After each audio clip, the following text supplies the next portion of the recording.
अच्छी और गहरी नींद हमारे शारीरिक और मानसिक स्वास्थ्य के लिए अत्यंत आवश्यक है। गौतम बुद्ध ने न केवल ध्यान और जागरूकता के बारे में बताया, बल्कि सही तरीके से सोने की भी शिक्षा दी। बुद्ध की नींद की विधि को अपनाकर कोई भी व्यक्ति गहरी और शांतिपूर्ण नींद प्राप्त कर सकता है। आइए जानते हैं कि बुद्ध के अनुसार सोने का सही तरीका क्या है और यह हमारे जीवन में कैसे लाभकारी हो सकता। बुद्ध ने दाहिनी करवट लेकर सोने की सलाह दी थी। इसे सिंहासन मुद्रा कहा जाता है, जिसमें व्यक्ति अपने दाहिने हाथ को सिर के नीचे रखकर सोता है और बायां हाथ शरीर पर रखा जाता है। इस मुद्रा में सोने से पाचन तंत्र सुचारू रूप से कार्य करता है और हृदय पर अधिक दबाव नहीं पड़ता। बुद्ध हमेशा जागरूकता, माइंडफुलनेस पर जोर देते थे। सोने से पहले ध्यान करने से मन शांत होता है, दिन भर की चिंताओं से मुक्ति मिलती है और व्यक्ति जल्दी और गहरी नींद में चला जाता है। यह अभ्यास अनिद्रा, इंसोम्निया को कम करता है और मन को स्थिर करता है। बुद्ध अनुशासन को बहुत महत्व देते थे। यदि आप रोज एक ही समय पर सोते और जागते हैं तो शरीर की आंतरिक घड़ी, बॉडी क्लॉक नियमित हो जाती है। इससे नींद की गुणवत्ता बढ़ती है और शरीर स्वाभाविक रूप से विश्राम की स्थिति में चला जाता है। बुद्ध ने हमेशा हल्का और पौष्टिक भोजन करने पर जोर दिया। रात के समय भारी भोजन करने से पाचन तंत्र अधिक सक्रिय हो जाता है, जिससे गहरी नींद नहीं आ पाती। सोने से 2-3 घंटे पहले भोजन कर लेना चाहिए और तले भुने तथा मिर्च मसालेदार भोजन से बचना चाहिए। आधुनिक विज्ञान भी इस बात को मानता है कि मोबाइल, लैपटॉप और टीवी से निकलने वाली नीली रोशनी, ब्लू लाइट, हमारी नींद को प्रभावित करती है।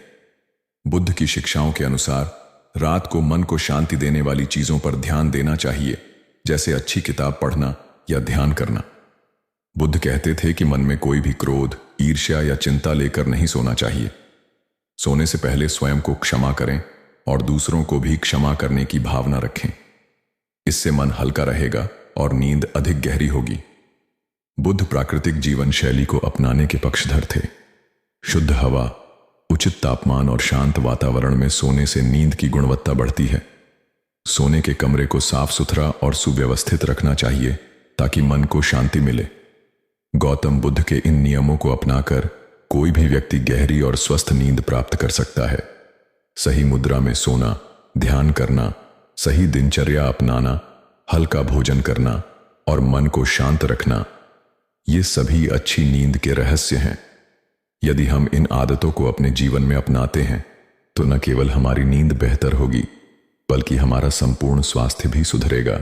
धैर्य रखो, वक्त सबका आता है। जीवन एक सफर है जिसमें उतार चढ़ाव, संघर्ष और कठिनाइयां हर किसी के हिस्से में आती हैं।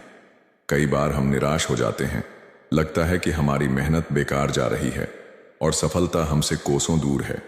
लेकिन यही वह समय होता है जब हमें सबसे अधिक धैर्य रखने की जरूरत होती है। धैर्य केवल इंतजार करने का नाम नहीं है, बल्कि यह उस विश्वास का प्रतीक है जो हमें यह एहसास दिलाता है कि कठिन समय हमेशा नहीं रहेगा। समय बदलता है और जब सही वक्त आता है तो हमारी मेहनत रंग लाती है। इतिहास गवाह है कि जिन्होंने धैर्य नहीं खोया, उन्होंने सफलता की नई ऊंचाइयां छुईं। महान व्यक्ति की सफलता के पीछे उनकी लंबी संघर्ष यात्रा और अडिग धैर्य होता है। जब भी लगे कि चीजें आपके पक्ष में नहीं हैं, तब यह याद रखें, वक्त बदलता है और धैर्य रखने वालों के लिए एक नया सूरज हमेशा उगता है। बस खुद पर विश्वास बनाए रखें, मेहनत करते रहें और यह समझें कि धैर्य रखो, वक्त सबका आता है। सोने का सही तरीका। गौतम बुद्ध केवल ध्यान और ज्ञान की बातें ही नहीं करते थे, बल्कि जीवन के हर छोटे बड़े पहलू पर गहरी समझ रखते थे। उनका हर उपदेश हमें शारीरिक, मानसिक और आत्मिक शांति की ओर ले जाता है। उन्होंने जीवन के हर पहलू को संतुलित और अनुशासित रखने की बात कही है, जिसमें भोजन करने से लेकर सोने तक की आदतें शामिल हैं। नींद केवल शरीर को आराम देने का साधन नहीं है, बल्कि यह हमारे मानसिक स्वास्थ्य, ऊर्जा और पूरे जीवन को प्रभावित करती है। सही तरीके से सोने से न केवल हम अगले दिन ऊर्जावान महसूस करते हैं, बल्कि हमारा मन भी शांति और सकारात्मकता से भर जाता है। बुद्ध कहते थे कि अगर हम अपने सोने की प्रक्रिया को सही कर लें तो हम अपने जीवन में अधिक संतुलन, अनुशासन और शांति ला सकते हैं। गौतम बुद्ध के अनुसार सोने का सही तरीका। बुद्ध के अनुसार सोने से पहले मन को शांत करना बहुत आवश्यक है। दिन भर की भाग दौड़ और चिंताओं को मन में लेकर सोने से हमारी नींद प्रभावित होती है और इसका असर हमारे पूरे जीवन पर पड़ता है। बुद्ध ने कुछ महत्वपूर्ण बातें बताई थीं जो हमें सही नींद लेने में मदद कर सकती हैं। सोने से पहले ध्यान करें। बुद्ध का मानना था कि सोने से पहले ध्यान करने से मन की अशांति कम होती है, विचार नियंत्रित होते हैं और नींद गहरी और शांति देने वाली होती है। सही दिशा में सोएं।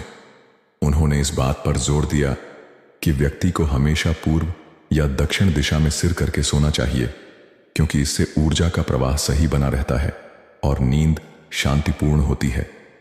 सोने से पहले नकारात्मक विचारों से बचें। बुद्ध ने सिखाया कि क्रोध, घृणा और चिंता जैसी भावनाओं को लेकर नहीं सोना चाहिए। इससे मन अशांत रहता है और नींद भी प्रभावित होती है। सरल और संतुलित दिनचर्या अपनाएं। सोने और जागने का एक निश्चित समय होना चाहिए। अनियमित दिनचर्या से शरीर की जैविक घड़ी बिगड़ जाती है, जिससे मानसिक और शारीरिक समस्याएं बढ़ सकती हैं। सोने का सही मुद्रा।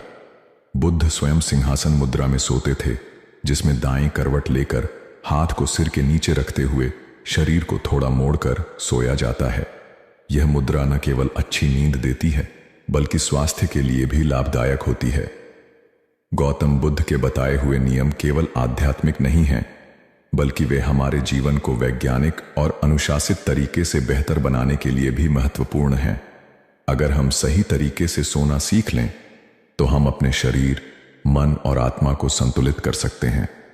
जब हम अच्छी नींद लेंगे, तो हमारा दिन भी बेहतर होगा, हमारा मन अधिक शांत रहेगा और हम अपने कार्यों को अधिक कुशलता से कर पाएंगे। इसीलिए बुद्ध के उपदेशों को अपनाएं और जीवन में शांति और संतुलन लाएं। रात होते ही हम सभी सो जाते हैं, पर क्या आपको पता है, सोने का भी तरीका होता है। आज हम सोने के तरीके के विषय में बात करेंगे। दोस्तों, अगर आपका कोई सवाल है तो आप कमेंट में हमें पूछ सकते हैं। तो चलिए दोस्तों, रात की नींद कहानी शुरू करते हैं। नींद केवल एक सामान्य क्रिया नहीं है, बल्कि यह हमारे शरीर और मन के लिए सबसे आवश्यक चीजों में से एक है। सही तरीके से सोना न केवल हमारे स्वास्थ्य को बेहतर बनाता है, बल्कि यह हमारे मानसिक और आध्यात्मिक विकास में भी मदद करता है। लेकिन क्या आपने कभी सोने के सही तरीके के बारे में सोचा है? क्या आपको पता है कि आपकी सोने की आदतें आपके भाग्य, ऊर्जा और आने वाले कल को प्रभावित कर सकती हैं? प्राचीन ग्रंथों, वैज्ञानिक शोधों और योग विद्या में इस विषय पर बहुत गहराई से चर्चा की गई है। सोने से पहले हम जो भी विचार करते हैं, जो भावनाएं महसूस करते हैं, वे हमारे अवचेतन मन में समाहित हो जाती हैं और हमारे भविष्य को प्रभावित करती हैं। इसलिए यह बहुत जरूरी है कि हम सही मानसिकता, सही मुद्रा और सही भावनाओं के साथ सोने जाएं। आइए आज हम आपको एक ऐसी प्रेरणादायक कहानी सुनाते हैं जो न केवल आपको सोने का सही तरीका सिखाएगी, बल्कि आपके जीवन को बदलने की शक्ति भी रखती है। यह कहानी आपको भावनाओं से भर देगी और आपके मन को शांति और प्रेरणा से भर देगी। राघव एक साधारण लेकिन मेहनती व्यक्ति था। वह दिन भर काम करता और रात को थककर अपने बिस्तर पर गिर जाता। लेकिन उसकी एक समस्या थी, वह ठीक से सो नहीं पाता था। चाहे वह कितना भी थक जाए, रात को उसके मन में हजारों विचार उमड़ते रहते। कभी बीते हुए समय की चिंताएं, कभी भविष्य की अनिश्चितताएं, कभी जीवन की परेशानियां। उसकी नींद अधूरी रहती और सुबह उठते ही वह खुद को और भी थका हुआ महसूस करता। एक दिन वह अपने दादाजी के पास गया, जो एक विद्वान और योगी थे। उसने कहा, दादाजी, मैं रात को सो नहीं पाता, मेरा मन अशांत रहता है, आप ही मुझे कोई उपाय बताइए। दादाजी मुस्कुराए और बोले, बेटा, सोने का सही तरीका जान लो, फिर देखना तुम्हारा जीवन कैसे बदलता है। राघव ने आश्चर्य से पूछा, सोने का सही तरीका? क्या कोई खास तरीका होता है? दादाजी बोले, बिल्कुल, और इसे समझने के लिए आज रात मैं तुम्हें एक विशेष प्रयोग करने को कहूंगा। राघव उत्सुक हो गया। उसने पूछा, क्या करना होगा? दादाजी ने गंभीरता से कहा, रात को जब सोने जाओ तो ये 5 बातें करना। सबसे पहले अपने मन को शांत करना। सोने से पहले दिन भर की परेशानियां भूल जाओ। अपने मन को हल्का करो। याद रखो, जो बीत गया उसे बदला नहीं जा सकता और जो आने वाला है उसकी चिंता करने से कुछ नहीं बदलेगा। राघव ने उस रात यही किया। जब वह बिस्तर पर गया तो उसने गहरी सांस ली और अपने मन से सभी चिंताओं को बाहर निकालने की कोशिश की। उसने महसूस किया कि उसका मन पहले से हल्का हो गया है। दूसरा नियम था कृतज्ञता का अभ्यास। सोने से पहले कम से कम 3 चीजों के लिए भगवान को धन्यवाद देना चाहिए। राघव ने सोचा, आज मेरे पास अच्छा भोजन था, मेरे पास रहने के लिए घर है और मेरे पास परिवार है। उसने मन ही मन भगवान को धन्यवाद दिया। यह करने से उसके मन में सकारात्मकता आ गई। तीसरा नियम था क्षमा और प्रेम का अभ्यास करना। दादाजी ने कहा था, अगर किसी ने तुम्हारा दिल दुखाया हो तो उसे माफ कर दो, और अगर तुमने किसी को दुख पहुंचाया हो तो अपने मन में उससे माफी मांग लो। राघव को याद आया कि उस दिन उसने अपने दोस्त से झगड़ा कर लिया था। उसने मन में उससे माफी मांगी और सोचा, कल मैं उससे मिलकर सुलह कर लूंगा। चौथा नियम था सही मुद्रा में सोना। दादाजी ने समझाया था कि सोते समय दाईं करवट लेना सबसे अच्छा माना जाता है, क्योंकि यह शरीर के ऊर्जा प्रवाह को सही रखता है और हृदय पर दबाव नहीं डालता। राघव ने पहली बार ध्यान दिया कि वह अक्सर उलटी सीधी मुद्राओं में सो जाता था। उसने खुद को सही मुद्रा में रखा और आराम महसूस किया। 5वां नियम था अच्छी सोच के साथ नींद में जाना। दादाजी ने कहा था, जो विचार लेकर तुम सोओगे वही तुम्हारे अवचेतन में जाएगा। इसलिए सोने से पहले कोई अच्छी बात सोचो, कोई अच्छा दृश्य देखो या कोई सकारात्मक संकल्प लो। राघव ने मन में एक सुंदर जंगल की छवि बनाई जहां वह शांति से घूम रहा था। उसने महसूस किया कि उसकी सारी थकान गायब हो रही है। उस रात पहली बार राघव ने गहरी और शांत नींद ली। अगली सुबह जब वह उठा तो उसे ऐसा लगा जैसे वह किसी नए जीवन में प्रवेश कर चुका हो। उसका मन हल्का था, उसकी ऊर्जा दोगुनी थी और सबसे महत्वपूर्ण बात, वह खुश था। वह दौड़ता हुआ दादाजी के पास गया और बोला, दादाजी, आपने जो बताया वह सच में जादू जैसा था। मुझे पहली बार सुकून भरी नींद मिली। दादाजी मुस्कुराए और बोले, बेटा, यह कोई जादू नहीं है, यह जीवन का सत्य है। जब हम सही तरीके से सोते हैं तो हमारा शरीर और मन दोनों स्वस्थ रहते हैं। रात की अच्छी नींद ही अगले दिन की सफलता की नींव होती है। राघव ने उस दिन से सोने के इन नियमों को अपनी आदत बना लिया। कुछ ही दिनों में उसके जीवन में चमत्कारी बदलाव आने लगे। उसकी चिंता कम हो गई, उसका मन शांत रहने लगा और सबसे बड़ी बात, वह हर दिन ऊर्जावान और खुश रहने लगा। यह कहानी सिर्फ राघव की नहीं बल्कि हम सबकी है। हम सब जीवन की दौड़ में इतना उलझ जाते हैं कि सही तरीके से सोने की कला भूल जाते हैं।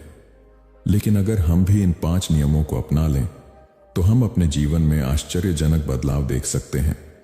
तो आज से ही एक संकल्प लें कि हम सोने से पहले अपने मन को शांत करेंगे, कृतज्ञता प्रकट करेंगे, क्षमा और प्रेम को अपनाएंगे, सही मुद्रा में सोएंगे और सकारात्मक विचारों के साथ सोएंगे।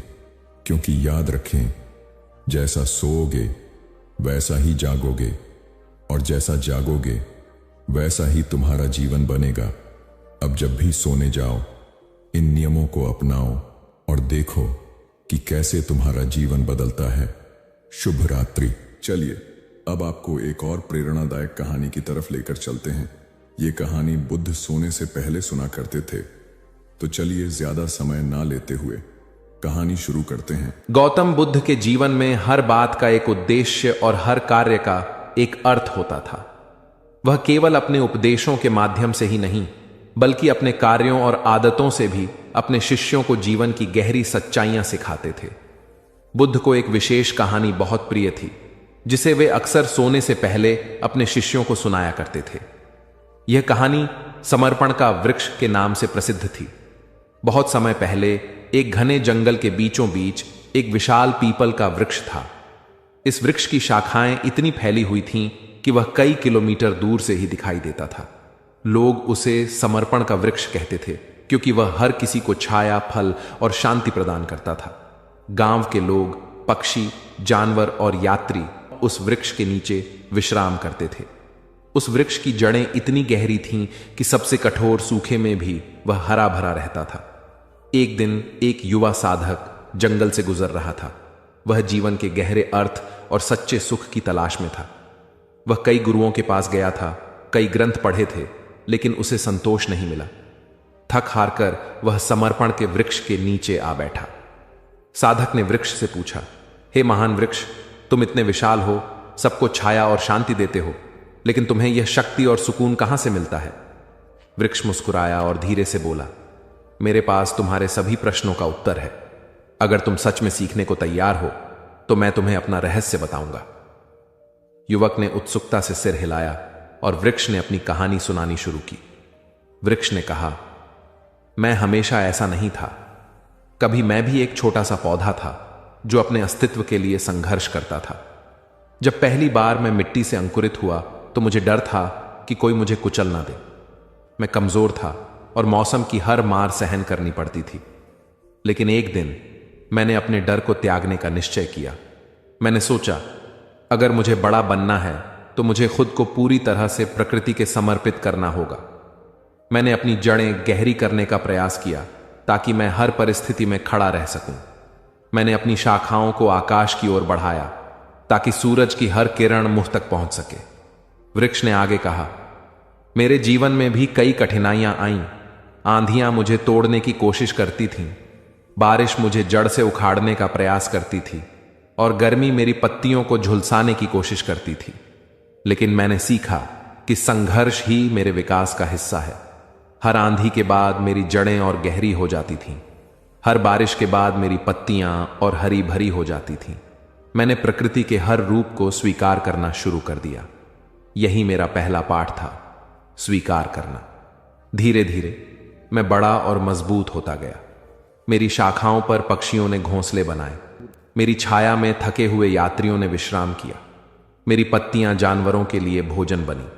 तब मैंने सीखा कि जीवन का असली सुख दूसरों की सेवा में है। जब मैंने अपने फल और छाया को दूसरों के लिए समर्पित कर दिया तो मुझे भीतर से अपार संतोष और खुशी का अनुभव हुआ। यही मेरा दूसरा पाठ था, निस्वार्थता। समय बीतता गया और मैंने महसूस किया कि हर दिन नया है। हर सुबह सूरज मेरे लिए एक नई आशा लेकर आता है।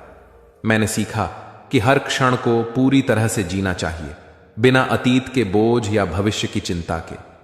जब मैं पूरी तरह से वर्तमान में जीता हूं तो मुझे भीतर से शांति का अनुभव होता है। यही मेरा तीसरा पाठ था, वर्तमान में जीना। वृक्ष की कहानी सुनकर युवक की आंखों में आंसू आ गए। उसने कहा, हे वृक्ष, तुमने मुझे वह सिखाया है जो मैं वर्षों से खोज रहा था। जीवन का सच्चा अर्थ स्वीकार करना, निस्वार्थता और वर्तमान में जीने में है। मैं अब अपने जीवन को इसी दिशा में समर्पित करूंगा। युवक ने वृक्ष को प्रणाम किया और वहां से विदा हो गया। गौतम बुद्ध इस कहानी को सुनाने के बाद अपने शिष्यों से कहते, समर्पण का वृक्ष हमें यह सिखाता है कि जीवन में सच्ची शांति पाने के लिए हमें भी अपनी जड़ों को गहरा करना होगा, संघर्षों को स्वीकार करना होगा और दूसरों के लिए निस्वार्थ भाव से जीना होगा। जब हम अपने मन को वर्तमान में समर्पित करते हैं, तभी हम सच्चे सुख और शांति का अनुभव कर सकते हैं। इस कहानी का संदेश यह है कि जीवन में संघर्ष से घबराने की बजाय उसे विकास का हिस्सा मानना चाहिए। निस्वार्थता और क्षण क्षण में जीने से हम अपने जीवन को अर्थपूर्ण बना सकते हैं। यही वह पाठ था जो बुद्ध अपने शिष्यों को रोज सुनाकर सिखाया करते थे, गौर से सुनना। मित्रों, अब जो कहानी आपको सुनाने जा रहा हूं वह गौतम बुद्ध ने अपने प्रिय शिष्य को सुनाई थी। तो चलिए शुरू करते हैं। गौतम बुद्ध का जीवन शांति, करुणा और आत्मज्ञान की यात्रा का प्रतीक है। उनके शिष्यों का कहना था कि बुद्ध हर दिन सोने से पहले एक ऐसी कथा सुनते थे जो उनके मन को शांति और सीख प्रदान करती थी। यह कथा न तो किसी चमत्कार से जुड़ी थी और न ही वरदानों पर आधारित, बल्कि यह कथा जीवन के सहज और सच्चे गुणों को उजागर करती थी। ऐसी ही एक रात जब बुद्ध अपने शिष्यों के साथ शांत जंगल में विहार कर रहे थे, उन्होंने आनंद से कहा, सोने से पहले मैं एक साधारण किसान की कहानी सुनना चाहूंगा। वह किसान जिसने अपने परिश्रम और धैर्य से जीवन का सबसे बड़ा सत्य सीखा। आनंद ने सिर झुका लिया और मुस्कुराते हुए बोले, महात्मा, यह कथा हमें दिखाएगी कि किस प्रकार साधारण जीवन में ही असाधारण ज्ञान छिपा है। इस प्रकार आनंद ने एक किसान की कहानी सुनाई, जिसने न किसी वरदान की सहायता ली और न ही किसी चमत्कार पर विश्वास किया। उसने केवल अपने कर्म, समर्पण और विवेक से अपने जीवन को संवारने का मार्ग ढूंढा। यही कथा गौतम बुद्ध को प्रिय थी, क्योंकि यह हमें सिखाती है कि सच्चे बदलाव के लिए भीतर की शक्ति और स्थिरता कितनी महत्वपूर्ण है। बहुत समय पहले एक छोटे से गांव में एक साधारण किसान रहता था, जिसका नाम सोम था। सोम ईमानदार, परिश्रमी और सादा जीवन जीने वाला व्यक्ति था। उसकी छोटी सी जमीन और एक जोड़ी बैल थे, जिनसे वह अपनी रोजी रोटी कमाता था, लेकिन उसका जीवन आसान नहीं था। एक साल बारिश समय पर नहीं हुई, खेत सूख गए और फसलें बर्बाद हो गईं। गांव के कई किसान हताश होकर अपनी जमीन छोड़ने लगे। कुछ ने देवताओं से प्रार्थना की तो कुछ ने वरदान की आशा में अपने सारे धन को दान कर दिया, लेकिन सोम ने ऐसा कुछ नहीं किया। जब पड़ोसी उससे पूछते, तुम क्यों नहीं किसी चमत्कार की आस रखते, तो सोम मुस्कुराकर कहता, मेरे पास केवल मेरा परिश्रम और धैर्य है, मैं इन्हीं पर भरोसा करता हूं। उस कठिन वर्ष में सोम ने पानी की कमी से जूझते हुए अपने खेतों की मिट्टी को खुदाई करके गहरा किया। उसने अपने बैलों की देखभाल की, उन्हें अच्छे से चारा खिलाया और छोटे छोटे तालाब खोदने शुरू किए ताकि बारिश का पानी इकट्ठा हो सके। गांव वाले उसका मजाक उड़ाते थे, लेकिन सोम ने परवाह नहीं की। फिर अगले साल बारिश सामान्य से अधिक हुई। सोम के छोटे तालाब पानी से भर गए। उसने अपनी जमीन में बीज बोए और आश्चर्यजनक रूप से उसकी फसल इस बार इतनी अच्छी हुई कि उसने पूरे गांव के किसानों की मदद की। आनंद ने कथा समाप्त की और कहा, महात्मा, सोम की कहानी हमें यह सिखाती है कि जीवन में वरदान या चमत्कार की जरूरत नहीं है। धैर्य, कर्म और विवेक ही असली वरदान है। गौतम बुद्ध ने मुस्कुराते हुए कहा, सत्य कहां आनंद।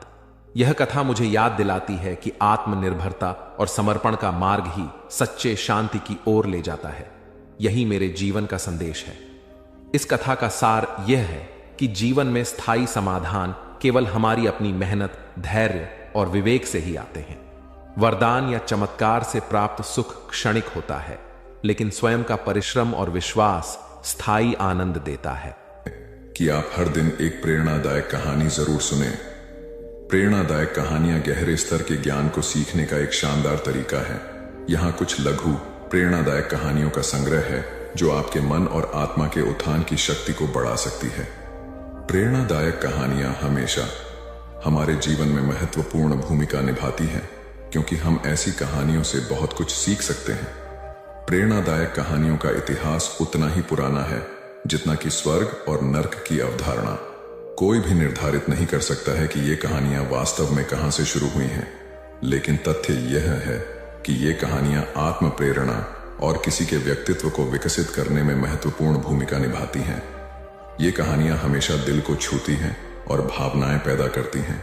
इसीलिए जब भी हम कोई अच्छी प्रेरक कहानी सुनते हैं तो हमारी आत्मा तरोताजा हो जाती है। एक बालक अभी पूरे 2 साल का भी नहीं हुआ था कि उसके पिता की मृत्यु हो गई। ऐसी कठिन परिस्थिति में उसकी मां उसे लेकर अपने मायके में रहने लगी। सभी उसे नन्हा कहकर पुकारते थे। छोटे से कद का बालक शारीरिक रूप से दुर्बल था, किंतु मानसिक रूप से अत्यंत मेधावी। उसे जो कुछ भी कहा या सिखाया जाता वह बड़े मनोयोग से उसे ग्रहण करता था। धीरे धीरे दिन बीतते गए और बालक 6 वर्ष का हो गया। एक बार वह अपने कुछ मित्रों के साथ मिलकर किसी बाग में फूल तोड़ने पहुंचा। वह बालक और उसके सभी फल तोड़ने लगे। तभी माली आ गया। उस बालक के सभी मित्र भाग गए, लेकिन वह माली की पकड़ में आ गया। माली ने उसे डंडे से पीटना शुरू किया। नन्हा मार खाता रहा और फिर धीमी आवाज में माली से बोला, मेरे पिता इस दुनिया में नहीं है, इसलिए तुम मुझे इस तरह मार रहे हो। बालक की बात सुनकर माली का हाथ रुक गया। माली शांत होकर बोला, बेटा, तुम्हारे पिता के न होने से तुम्हारी जिम्मेवारी और अधिक बढ़ जाती है कि तुम कोई गलत काम नहीं करो। यह सुनकर नन्हा बालक फूट फूट कर रो पड़ा और फिर कभी गलत काम न करने का संकल्प लिया। यही नन्हा बालक बड़ा होकर लाल बहादुर शास्त्री के नाम से विख्यात हुआ और प्रधानमंत्री के रूप में अपने गुण व व्यवहार से सर्वत्र प्रशंसा पाई।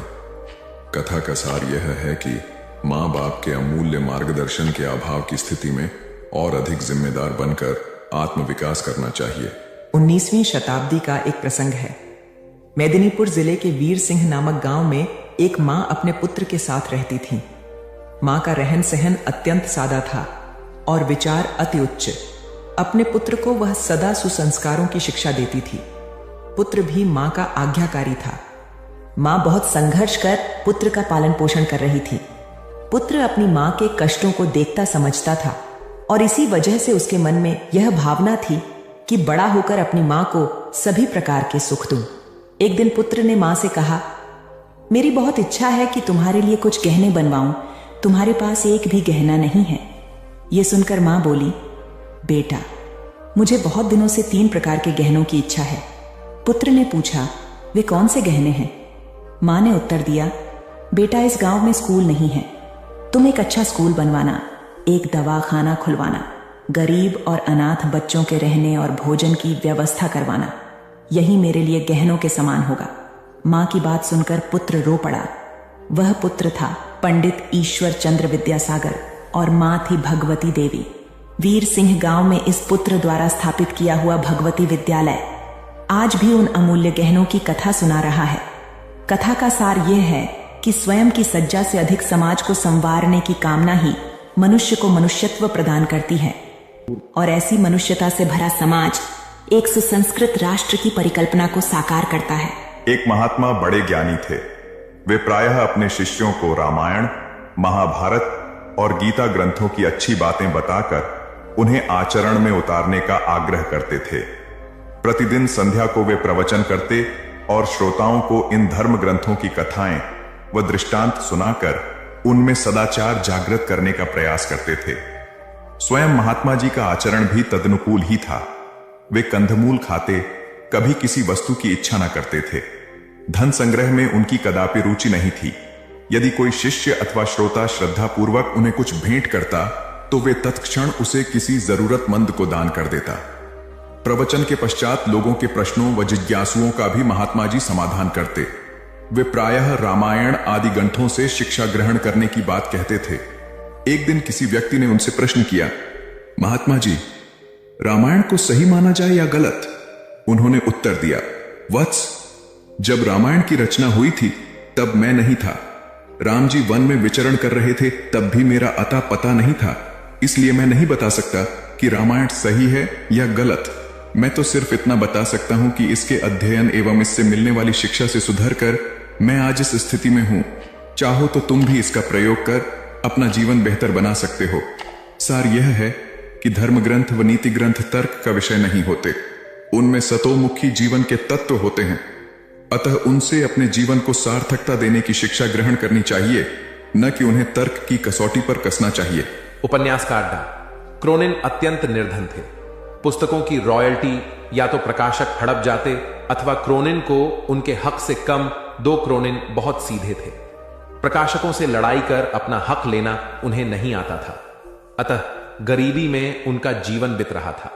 इसी गरीबी में जैसे तैसे उन्होंने चिकित्सा की पढ़ाई पूर्ण की और डॉक्टर बन गया। जब वे चिकित्सा के क्षेत्र में आए तो कुछ लोगों ने उन्हें इसके जरिए पैसा कमाने का तरीका बताया। वे लोगों की बातों में आकर मरीज से मोटी फीस वसूलने लगे। वे किसी भी निधन पर दया नहीं करता और पूरा चिकित्सा खर्च लेते। यह देखकर क्रोनिन की पत्नी बहुत दुखी हुई। वे अत्यंत दयालु थीं। पति की गरीबों के साथ यह निर्दय देख एक दिन वे बोली, हम गरीब ही ठीक थे, हमसे कम दिल में दया तो थी। उस दया को खोकर तो हम कंगाल हो गए, अब मनुष्य ही नहीं रहे। पत्नी की मर्मस्पर्शी बात सुनकर डा क्रोनिन को आत्मबोध हुआ और उन्होंने अपनी पत्नी से कहा, तुम सच कह रही हो। व्यक्ति धन से नहीं मन से धनी होता है। तुमने सही समय पर सही राह दिखाई, अन्यथा हम अमानवीयता की गहरी खाई में गिर जाते तो कभी उठ ही नहीं पाते।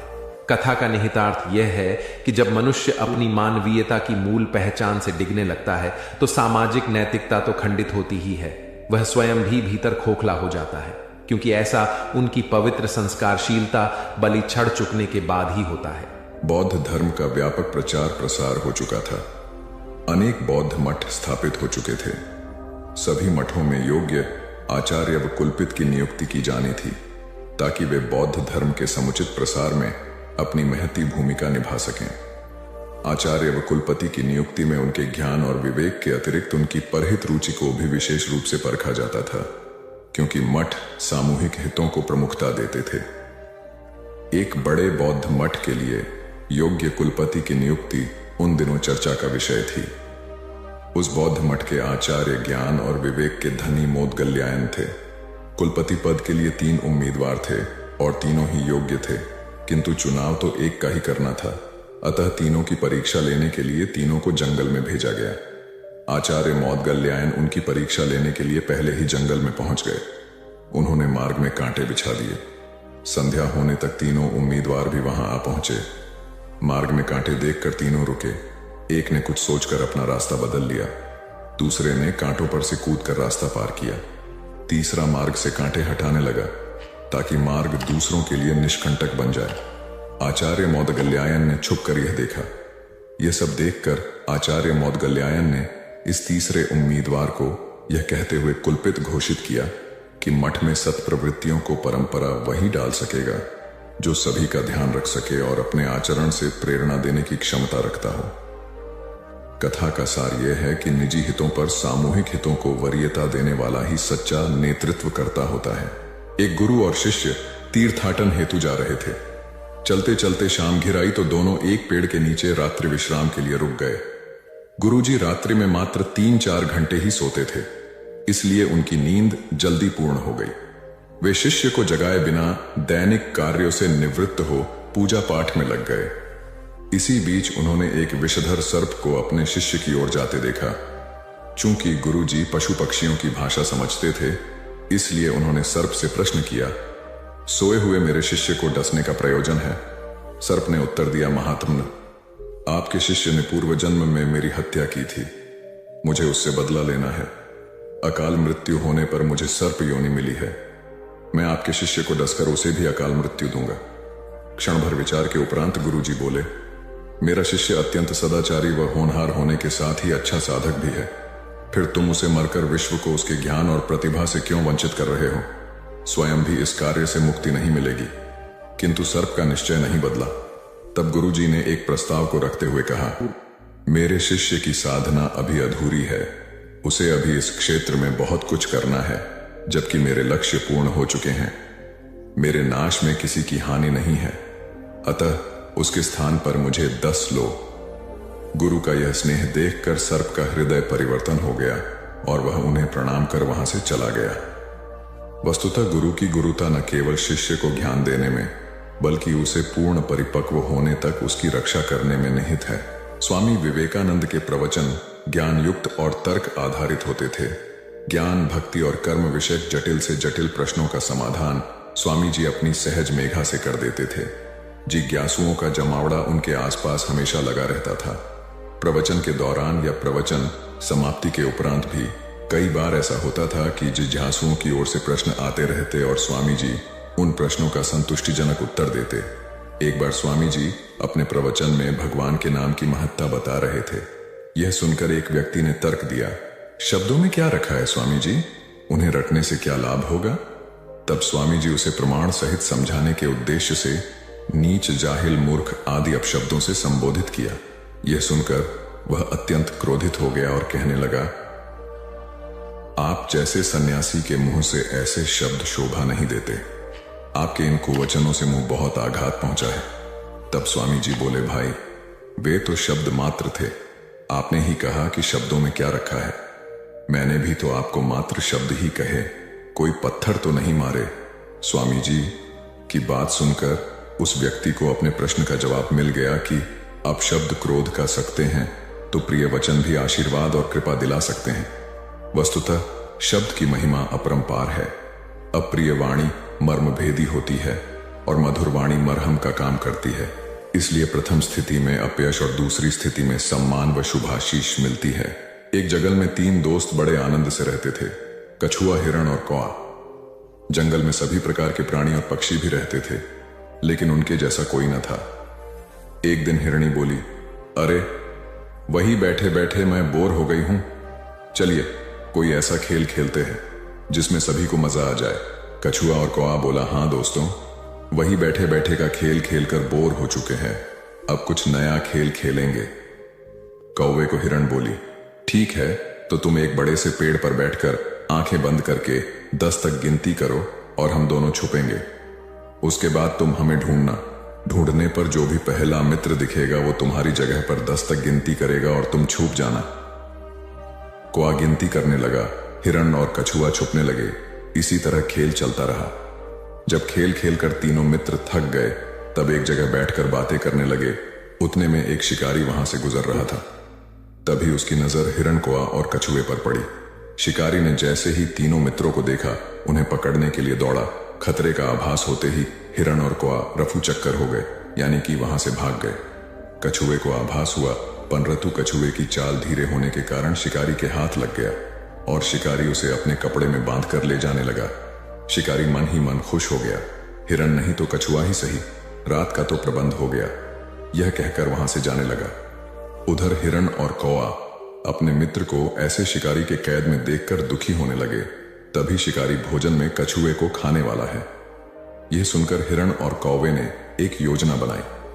कौवे ने हिरण को कहा कि जैसे ही शिकारी यहां से जब जाने लगेगा, तब तुम उसके सामने जाना। जब शिकारी तुम्हें देखेगा तो अपनी पोटली जमीन पर रखकर तुम्हें पकड़ने के लिए जैसे ही दौड़ेगा, मैं जमीन पर रखी हुई पोटली पकड़कर उड़ जाऊंगा और तुम वहां से भाग जाना। जैसे ही शिकारी वहां से जाने लगा, हिरनी उसके सामने आ गई। शिकारी ने हिरनी को पकड़ने के लिए पोटली जैसे ही जमीन पर रखी, कौआ अपनी चोंच में पोटली पकड़कर उड़ गया।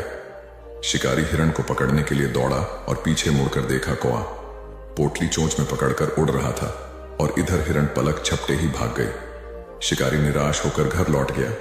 कौवे ने पोटली को महफूज जगह पर रखा और कछुए को शिकारी के चंगुल से आजाद कराया और तीनों मित्र आनंद से रहने लगे। इससे हमें यह सीख मिलती है कि असली दोस्ताना वही जो समय पर काम आए। एक किसान था जिसके 2 बेटे थे। वह बहुत ही आलसी और निकम्मे थे।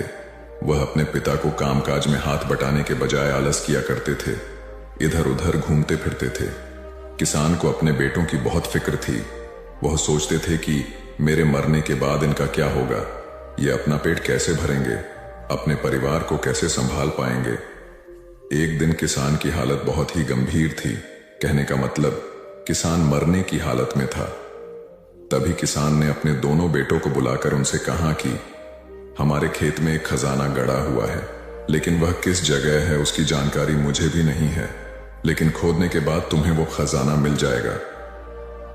इतना कहकर किसान भगवान को प्यारे हो गए। खजाने की खबर सुनकर दोनों बेटों के मन में लालच आ गया और वो दोनों खेत पर चले गए और खेत को खोदने लगे। खजाने के लालच में कुछ ही दिनों में पूरे खेत को खोदने के बाद वह घर जाकर बैठ गए और वह अपने पिता को कोसने लगे। इसी तरह कुछ महीने बीत गए और वर्षा ऋतु का आगमन हुआ। किसान के बेटों के पास पेट भरने के लिए सिर्फ एक ही जरिया था, वो थी खेती। तब बाकी किसानों की तरह किसान के बेटों ने खेत में बीज बोने शुरू कर दिए। वर्षा का पानी पाकर वह बीज अंकुरित हुए और देखते ही देखते खेत लहराने लगे। ऐसा लग रहा था कि हवा के झोंके से लहरा रहे थे। यह देखकर किसान के बेटे बहुत खुश हो गए।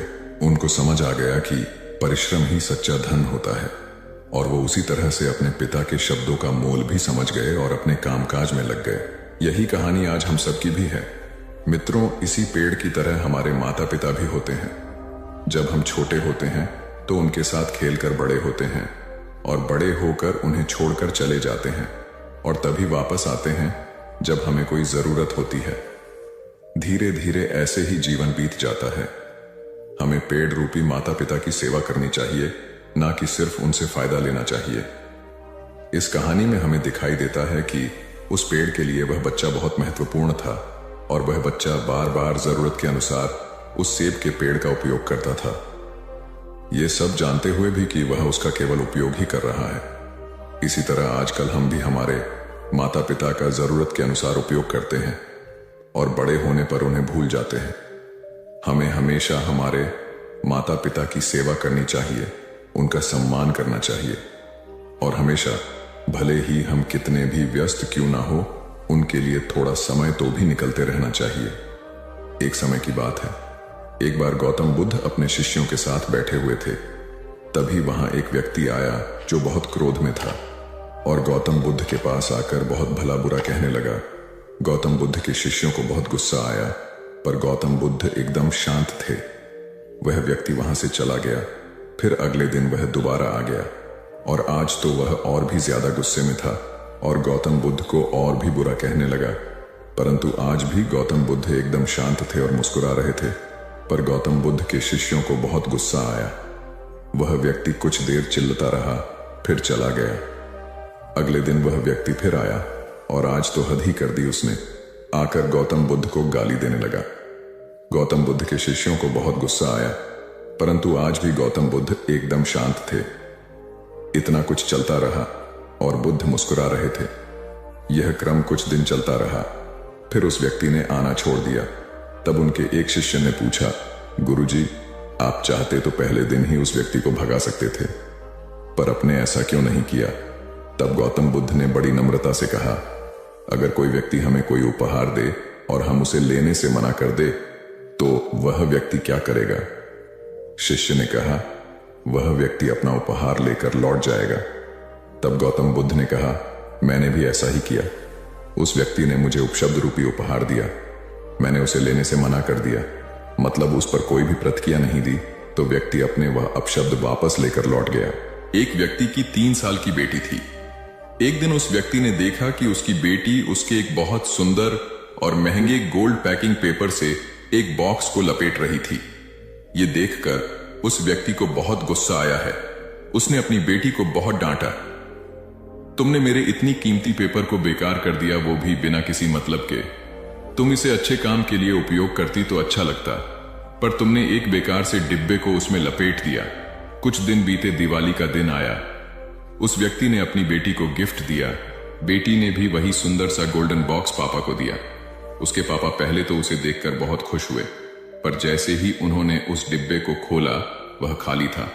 यह देखकर उस व्यक्ति ने अपनी बेटी को घूरा और कहा, क्या तुम्हें इतना भी नहीं पता कि किसी को खाली डिब्बा नहीं देते? लड़की कुछ देर शांत रही, फिर बोली, पापा, यह डिब्बा खाली नहीं है, मैंने इसमें बहुत सारे किस आपके लिए रखे हैं।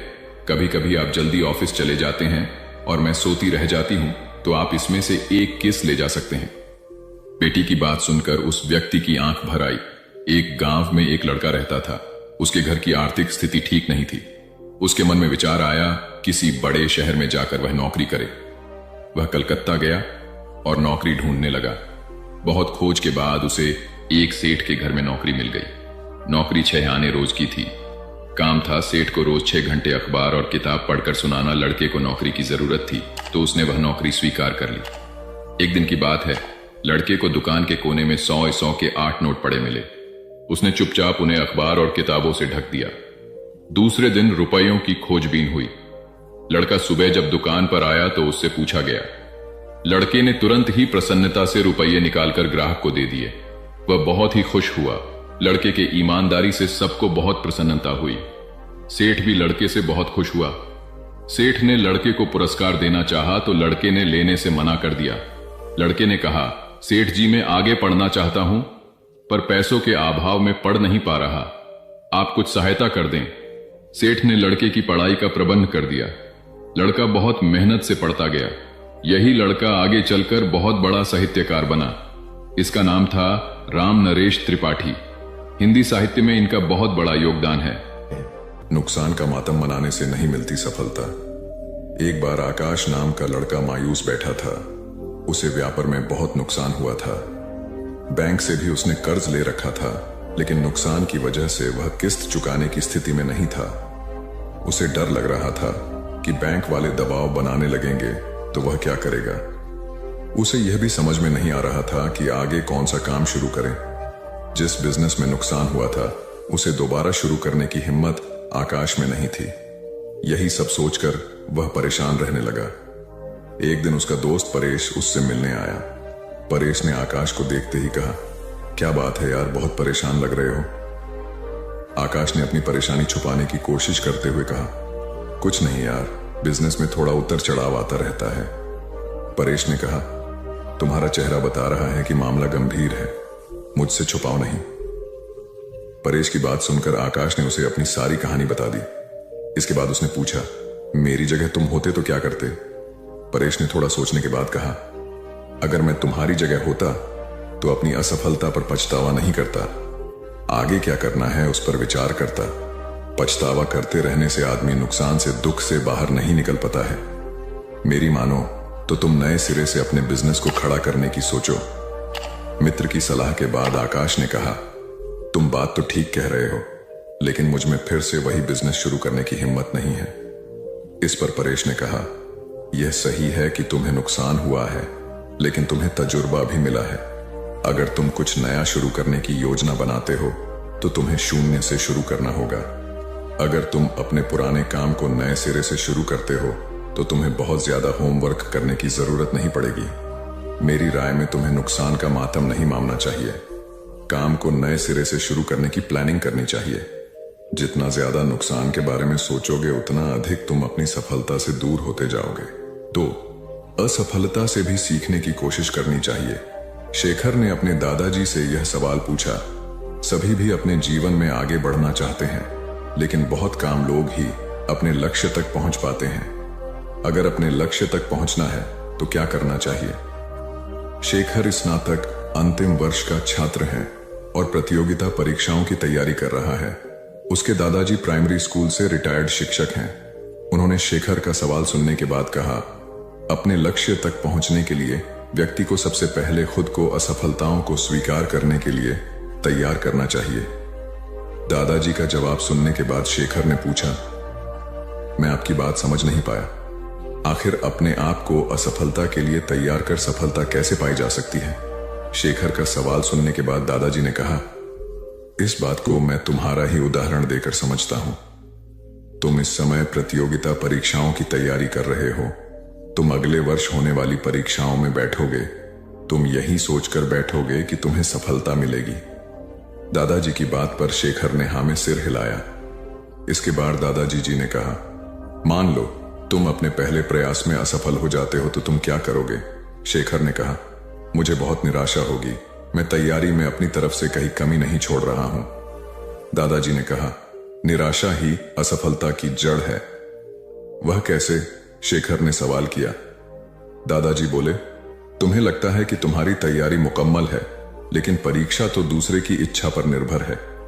अगर तुम पहले प्रयास में असफल होने के बाद निराश हो जाते हो तो तुम्हारी आगे की तैयारी प्रभावित होगी। अगर तुम असफलता को अपनी कमियों को दुरुस्त करने का मौका मानोगे, तभी आगे की तैयारी में उन्हें दूर कर पाओगे। हर परीक्षार्थी यही सोचता है कि उसकी तैयारी पूरी है, लेकिन सफलता कुछ लोगों को ही मिलती है। ये वही लोग होते हैं जो अपनी असफलता से सीखते हैं ही और दूसरों की असफलता से भी सीखने की कोशिश करते हैं। अपने काम को खुद नहीं समझे महत्वहीन। मुकेश दफ्तर में नए हैं। पहले वह दूसरे संस्थान में काम करते थे। अपना काम तल्लीनता से करते हैं, लेकिन चेहरा बताता है कि मुकेश अपने काम से खुश नहीं है। एक दिन इस बारे में पूछने पर उन्होंने कहा, जब काम में मन नहीं लगे तो चेहरा उदास हो ही जाता है। काम में मन क्यों नहीं लग रहा है?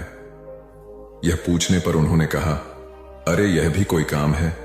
इसके बाद उन्होंने ढेर सारे तथ्यों के साथ अपने काम को महत्वहीन बताने की कोशिश की। उन्होंने यह भी कहा कि इस समय जो काम मेरे जिम्मे है उसके आधार पर दूसरे संस्थान में नौकरी भी नहीं मिलेगी। इस बात को मुकेश के रिपोर्टिंग मैनेजर मिस्टर कुमार को बताया गया। वह सुलझे हुए इंसान हैं। उन्होंने तरीके से मुकेश को समझाया कि उनका काम कैसे महत्वपूर्ण है। मिस्टर कुमार ने उनसे पूछा, मुकेश पहले अपने काम के बारे में बताइए। मुकेश ने कहा, मेरा काम यह देखना है कि हमारी कंपनी के प्रोडक्ट में कहां कहां गड़बड़ी है, उसे कैसे दूर किया जा सकता था, आगे ऐसा क्या किया जाए जिससे पुरानी खामियां फिर से सामने नहीं आए। मुकेश की बात खत्म होते ही मिस्टर कुमार ने कहा, यह जानकर अच्छा लगा कि आपको अपने काम की अच्छी समझ है, जैसा आपने कहा है उसके अनुसार आपका काम प्रोडक्ट को कैसे बेहतर बनाया जाए और उसके निर्माण के दौरान की खामियों को दूर करने से जुड़ा है। मुकेश ने हाँ में सर हिलाया। इसके बाद मिस्टर कुमार ने पूछा, जब प्रोडक्ट को लेकर इतनी बड़ी ही जिम्मेदारी कंपनी ने आपको दी है, तब आप अपने काम को महत्वहीन क्यों समझते हैं? एक आम धारणा है कि जो लोग प्रोडक्ट के निर्माण से सीधे जुड़े हैं वही मेनस्ट्रीम में काम करते हैं, लेकिन हर काम मेनस्ट्रीम का होता है। अगर ऐसा नहीं होता तो कंपनी आपके ऊपर खर्च नहीं करती। कंपनी को पता है कि आपके काम का परिणाम प्रोडक्ट पर दिखेगा, इसलिए इस बात को मन से निकालिए कि आप जो काम कर रहे हैं उसकी पूछ नहीं है। ध्यान से देखेंगे तो लगेगा कि आपका काम ही सबसे महत्वपूर्ण है, एकता और समझदारी। ऊंचे आकाश में सफेद कबूतरों की एक टोली उड़कर जा रही थी। बहुत दूर जाना था उन्हें, लंबा रास्ता था। सुबह से उड़ते उड़ते थकान होने लगी थी। सूरज तेजी से चमक रहा था। कबूतरों को भूख लगने लगी थी। तभी उन्होंने देखा कि नीचे जमीन पर चावल के बहुत से दाने पड़े थे। कबूतरों ने एक दूसरे से कहा, चलो भाई थोड़ी देर रुककर कुछ खा लिया जाए, फिर आगे जाएंगे। एक बुजुर्ग कबूतर ने चारों ओर देखा। वहां दूर दूर तक कोई घर या मनुष्य दिखाई नहीं दे रहा था। फिर चावल के ये दाने यहां कहां से आए? बुजुर्ग कबूतर ने बाकी कबूतरों को समझाया, मुझे लगता है कि यहां कुछ गड़बड़ है, तुम लोग नीचे मत उतरो। लेकिन किसी ने भी उसकी बात नहीं सुनी।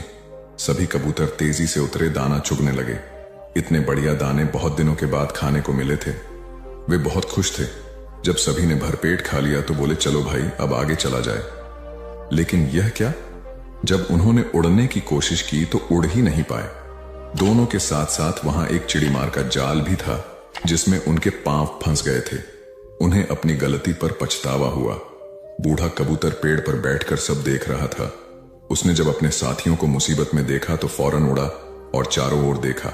दूर उसे चिड़ीमार आता दिखाई दिया। वह फौरन लौटा और अपने साथियों को बताया। सब वहां से निकलने का उपाय सोचने लगे। तब बूढ़े कबूतर ने कहा, दोस्तों एकता में बड़ी शक्ति होती है। सब एक साथ उड़ड होगे तो जाल तुम्हें रोक नहीं पाएगा। उसने गिना, 1 2 3। उड़ो। सारे कबूतरों ने एक साथ जोर लगाया और जाल उनके साथ उठने लगा। जब तक चिड़ीमार वहां पहुंचा तब तक जाल काफी ऊपर उठ चुका था। वह देखता ही रह गया और कबूतर जाल लेकर उड़ गए। बूढ़ा कबूतर सबसे आगे उड़ रहा था। काफी देर उड़ने के बाद वे नीचे उतरे। वहां कबूतरों के दोस्त चूहे रहते थे। चूहों ने अपने तेज दांतों से जाल काट दिया। इस तरह बूढ़े कबूतर की समझदारी और साथ मिलकर काम करने से सभी कबूतर बच गए। एक शहर में एक बहुत अमीर व्यक्ति रहता था। उसका नाम तो था धनीमल, लेकिन था वह बेहद कंजूस। उसका कहना था कि अगर आप अपना पैसा अपने पास रखेंगे तो सबको पता चल जाएगा कि आपके पास बहुत पैसे हैं। फिर चोर डाकू आपके पीछे पड़ जाएंगे और सारा पैसा लूट कर ले जाएंगे। इसलिए वह अपना सारा पैसा छिपा कर रखता था और खुद एक बहुत गरीब व्यक्ति के समान रहता था। पैबंद लगे कपड़े, घिसे हुए जूते, रूखा सूखा खाना, यह सब देखकर लोग उसे भिखारी समझते थे। जिनको पता था कि वह धनवान है वे उसे कंजूस कहकर बुलाते थे। एक दिन धनीमल को अपनी संपत्ति को चोरों से बचाने का एक बहुत बढ़िया उपाय समझ में आया। उसने सारे पैसों से बहुत सा सोना खरीद लिया और फिर सारे सोने को पिघलाकर उसका एक बड़ा सा गोला बना लिया। उसने शहर के बाहर जाकर एक पुराने कुएं के पास एक गड्ढा खोदा और सोने का वह गोला उसमें डालकर गड्ढा बंद कर दिया। वह अब निश्चिंत था। अपनी तसल्ली के लिए वह रोज रात को आकर गड्ढे में देख लेता था कि उसका सोना वहां है या नहीं। उसे विश्वास था कि कोई भी चोर इस जगह के बारे में नहीं जान पाएगा, लेकिन ऐसा नहीं हुआ। धीरे धीरे पूरे शहर में यह चर्चा होने लगी कि धनीमल रात में शहर के बाहर जाकर कुछ करता है। एक रात जब उसने गड्ढा खोद कर देखा तो सोना वहां से गायब था। उसे गहरा सदमा लगा और वह चीख कर रोने लगा। उसके रोने की आवाज सुनकर बहुत से लोग वहां आ गए। धनीमल रो रो कर अपना दुख बताने लगा। तब उसके एक पड़ोसी से उसे कहा, धनीमल तुम एक भारी पत्थर इस गड्ढे में रख दो और समझ लो कि वही तुम्हारा सोना है। यह सुनकर धनीमल को बहुत गुस्सा आया। तुम मेरे सोने को पत्थर जैसे बता रहे हो। वह बोला, देखो धनीमल, वह सोना तुम कभी इस्तेमाल तो करते नहीं थे। एक पत्थर की तरह यहां उसे दबा कर रख दिया था, तो फिर यहां सोना हो या पत्थर क्या फर्क पड़ जाता है। उसका पड़ोसी बोला, बात तो ठीक ही थी, धनीमल ने बहुमूल्य सोने को पत्थर के समान मूल्यहीन बना दिया था। उसके बाद धनीमल ने मेहनत करके फिर पैसे कमाए, लेकिन अब वह कंजूस नहीं रहा था। अपने पैसे को वह अपने ऊपर और दूसरे लोगों की सहायता के लिए खर्च करता था। अंधी का बेटा। एक औरत थी जो अंधी थी, जिसके कारण उसके बेटे को स्कूल में बच्चे चिढ़ाते थे कि अंधी का बेटा आ गया। हर बात पर उसे ये शब्द सुनने को मिलता था कि अंधी का बेटा, इसलिए वो अपनी माँ से चिढ़ता था, उसे कहीं भी अपने साथ लेकर जाने में हिचकता था, उसे नापसंद करता था। उसकी माँ ने उसे पढ़ाया और उसे इस लायक बना दिया कि वो अपने पैरों पर खड़ा हो सके। लेकिन जब वो बड़ा आदमी बन गया तो अपनी माँ को छोड़ अलग रहने लगा। एक दिन एक बूढ़ी औरत उसके घर आई और गार्ड से बोली, मुझे तुम्हारे साहब से मिलना है। जब गार्ड ने अपने मालिक से बोल, तो मालिक ने कहा कि बोल दो मैं अभी घर पर नहीं हूं। गार्ड ने जब बुढ़िया से बोला कि वो अभी नहीं है, तो वो वहां से चली गई। थोड़ी देर बाद जब लड़का अपनी कार से ऑफिस के लिए जा रहा होता है, तो देखता है कि सामने बहुत भीड़ लगी है, और जानने के लिए कि वहां क्यों भीड़ लगी है, वह वहां गया तो देखा उसकी माँ वहां मरी पड़ी थी। उसने देखा कि उसकी मुट्ठी में कुछ है। उसने जब मुट्ठी खोली तो देखा कि एक लेटर जिसमें यह लिखा था कि बेटा, जब तू छोटा था तो खेलते वक्त तेरी आंख में सरिया ढंस गई थी और तू आंधा हो गया था, तो मैंने तुम्हें अपनी आंखें दे दी थी। इतना पढ़कर लड़का जोर जोर से रोने लगा। उसकी माँ उसके पास नहीं आ सकती थी। दोस्तों, वक्त रहते ही लोगों की वैल्यू करना सीखो। माँ बाप का कर्ज हम कभी नहीं चुका सकते। हमारी प्यास का अंदाज भी अलग है दोस्तों। कभी समंदर को ठुकरा देते हैं तो कभी आंसू तक पी जाते हैं। जीवन साथी सबसे अजीज होता है। कॉलेज में हैप्पी मैरिड लाइफ पर एक कार्यक्रम हो रहा था, जिसमें कुछ शादीशुदा जोड़े हिस्सा ले रहे थे। जिस समय प्रोफेसर मंच पर आए, उन्होंने नोट किया कि सभी पति पत्नी शादी पर जोक कर हंस रहे थे। ये देखकर प्रोफेसर ने कहा कि चलो पहले एक गेम खेलते हैं, उसके बाद अपने विषय पर बातें करेंगे। सभी खुश हो गए और कहा, कौन सा गेम? प्रोफेसर ने एक मैरिड लड़की को खड़ा किया और कहा कि तुम ब्लैक बोर्ड पे ऐसे 25-30 लोगों के नाम लिखो जो तुम्हें सबसे अधिक प्यारे हों। लड़की ने पहले तो अपने परिवार के लोगों के नाम लिखे, फिर अपने सगे संबंधी, दोस्तों, पड़ोसी और सहकर्मियों के नाम लिख दिए। अब प्रोफेसर ने उसमें से कोई भी कम पसंद वाले 5 नाम मिटाने को कहा। लड़की ने अपने सहकर्मियों के नाम मिटा दिए। प्रोफेसर ने और 5 नाम मिटाने को कहा। लड़की ने थोड़ा सोचकर अपने पड़ोसियों के नाम मिटा दिए। अब प्रोफेसर ने और 10 नाम मिटाने को कहा। लड़की ने अपने सगे संबंधी और दोस्तों के नाम मिटा दिए। अब बोर्ड पर सिर्फ 4 नाम बचे थे, जो उसके मम्मी पापा, पति और बच्चे का नाम था। अब प्रोफेसर ने कहा, इसमें से और 2 नाम मिटा दो। लड़की असमंजस में पड़ गई। बहुत सोचने के बाद, बहुत दुखी होते हुए उसने अपने मम्मी पापा का नाम मिटा दिया। सभी लोग स्तब्ध और शांत थे, क्योंकि वो जानते थे कि ये गेम सिर्फ वो लड़की ही नहीं खेल रही थी, उनके दिमाग में भी यही सब चल रहा था। अब सिर्फ 2 ही नाम बचे थे, पति और बेटे का। प्रोफेसर ने कहा, और 1 नाम मिटा दो। लड़की अब सहमी सी रह गई। बहुत सोचने के बाद रोते हुए अपने बेटे का नाम काट दिया। प्रोफेसर ने उस लड़की से कहा, तुम अपनी जगह पर जाकर बैठ जाओ, और सभी की तरफ गौर से देखा और पूछा, क्या कोई बता सकता है कि ऐसा क्यों हुआ कि सिर्फ पति का ही नाम बोर्ड पर रह गया? कोई जवाब नहीं दे पाया। सभी मुंह लटकाकर बैठे थे। प्रोफेसर ने फिर उस लड़की को खड़ा किया और कहा, ऐसा क्यों? जिसने तुम्हें जन्म दिया और पाल पोस कर इतना बड़ा किया, उनका नाम तुमने मिटा दिया। और तो और, तुमने अपनी कोख से जिस बच्चे को जन्म दिया, उसका भी नाम तुमने मिटा दिया। लड़की ने जवाब दिया कि अब मम्मी पापा बूढ़े हो चुके हैं। कुछ साल के बाद वो मुझे और इस दुनिया को छोड़ के चले जाएंगे। मेरा बेटा जब बड़ा हो जाएगा तो जरूरी नहीं कि वो शादी के बाद मेरे साथ ही रहे, लेकिन मेरे पति जब तक मेरी जान में जान है, तब तक मेरा आधा शरीर बन के मेरा साथ निभाएंगे। इसलिए मेरे लिए सबसे अजीज मेरे पति हैं। प्रोफेसर और बाकी स्टूडेंट ने तालियों की गूंज से लड़की को सलामी दी। प्रोफेसर ने कहा, तुमने बिल्कुल सही कहा कि तुम और सभी के बिना रह सकती हो, पर अपने आधे अंग अर्थात अपने पति के बिना नहीं रह सकती। मजाक मस्ती तक तो ठीक है, पर हर इंसान का अपना जीवन साथी ही उसको सबसे ज्यादा अजीज होता है। दिमाग का इस्तेमाल कर पक्ष में करें परिस्थितियां। एक शेर जंगल में शिकार पर निकला था। एक लोमड़ी अचानक उसके सामने आ गई। लोमड़ी को लगा कि अब उसे कोई नहीं बचा सकता है, लेकिन उसने हार नहीं मानी और अपनी जान बचने के लिए एक तरकीब सोची। लोमड़ी ने शेर से कड़े शब्दों में कहा, तुम्हारे पास इतनी ताकत नहीं कि मुझे मार सको। यह सुनकर शेर थोड़ा अचंभित हुआ। उसने पूछा, तुम ऐसा कैसे कह सकती हो? लोमड़ी ने अपनी आवाज और ऊंची करते हुए बोली, मैं तुम्हें सच बता देती हूं। ईश्वर ने स्वयं मुझे इस जंगल और जंगल में रहने वाले सभी जानवरों का राजा बनाया है।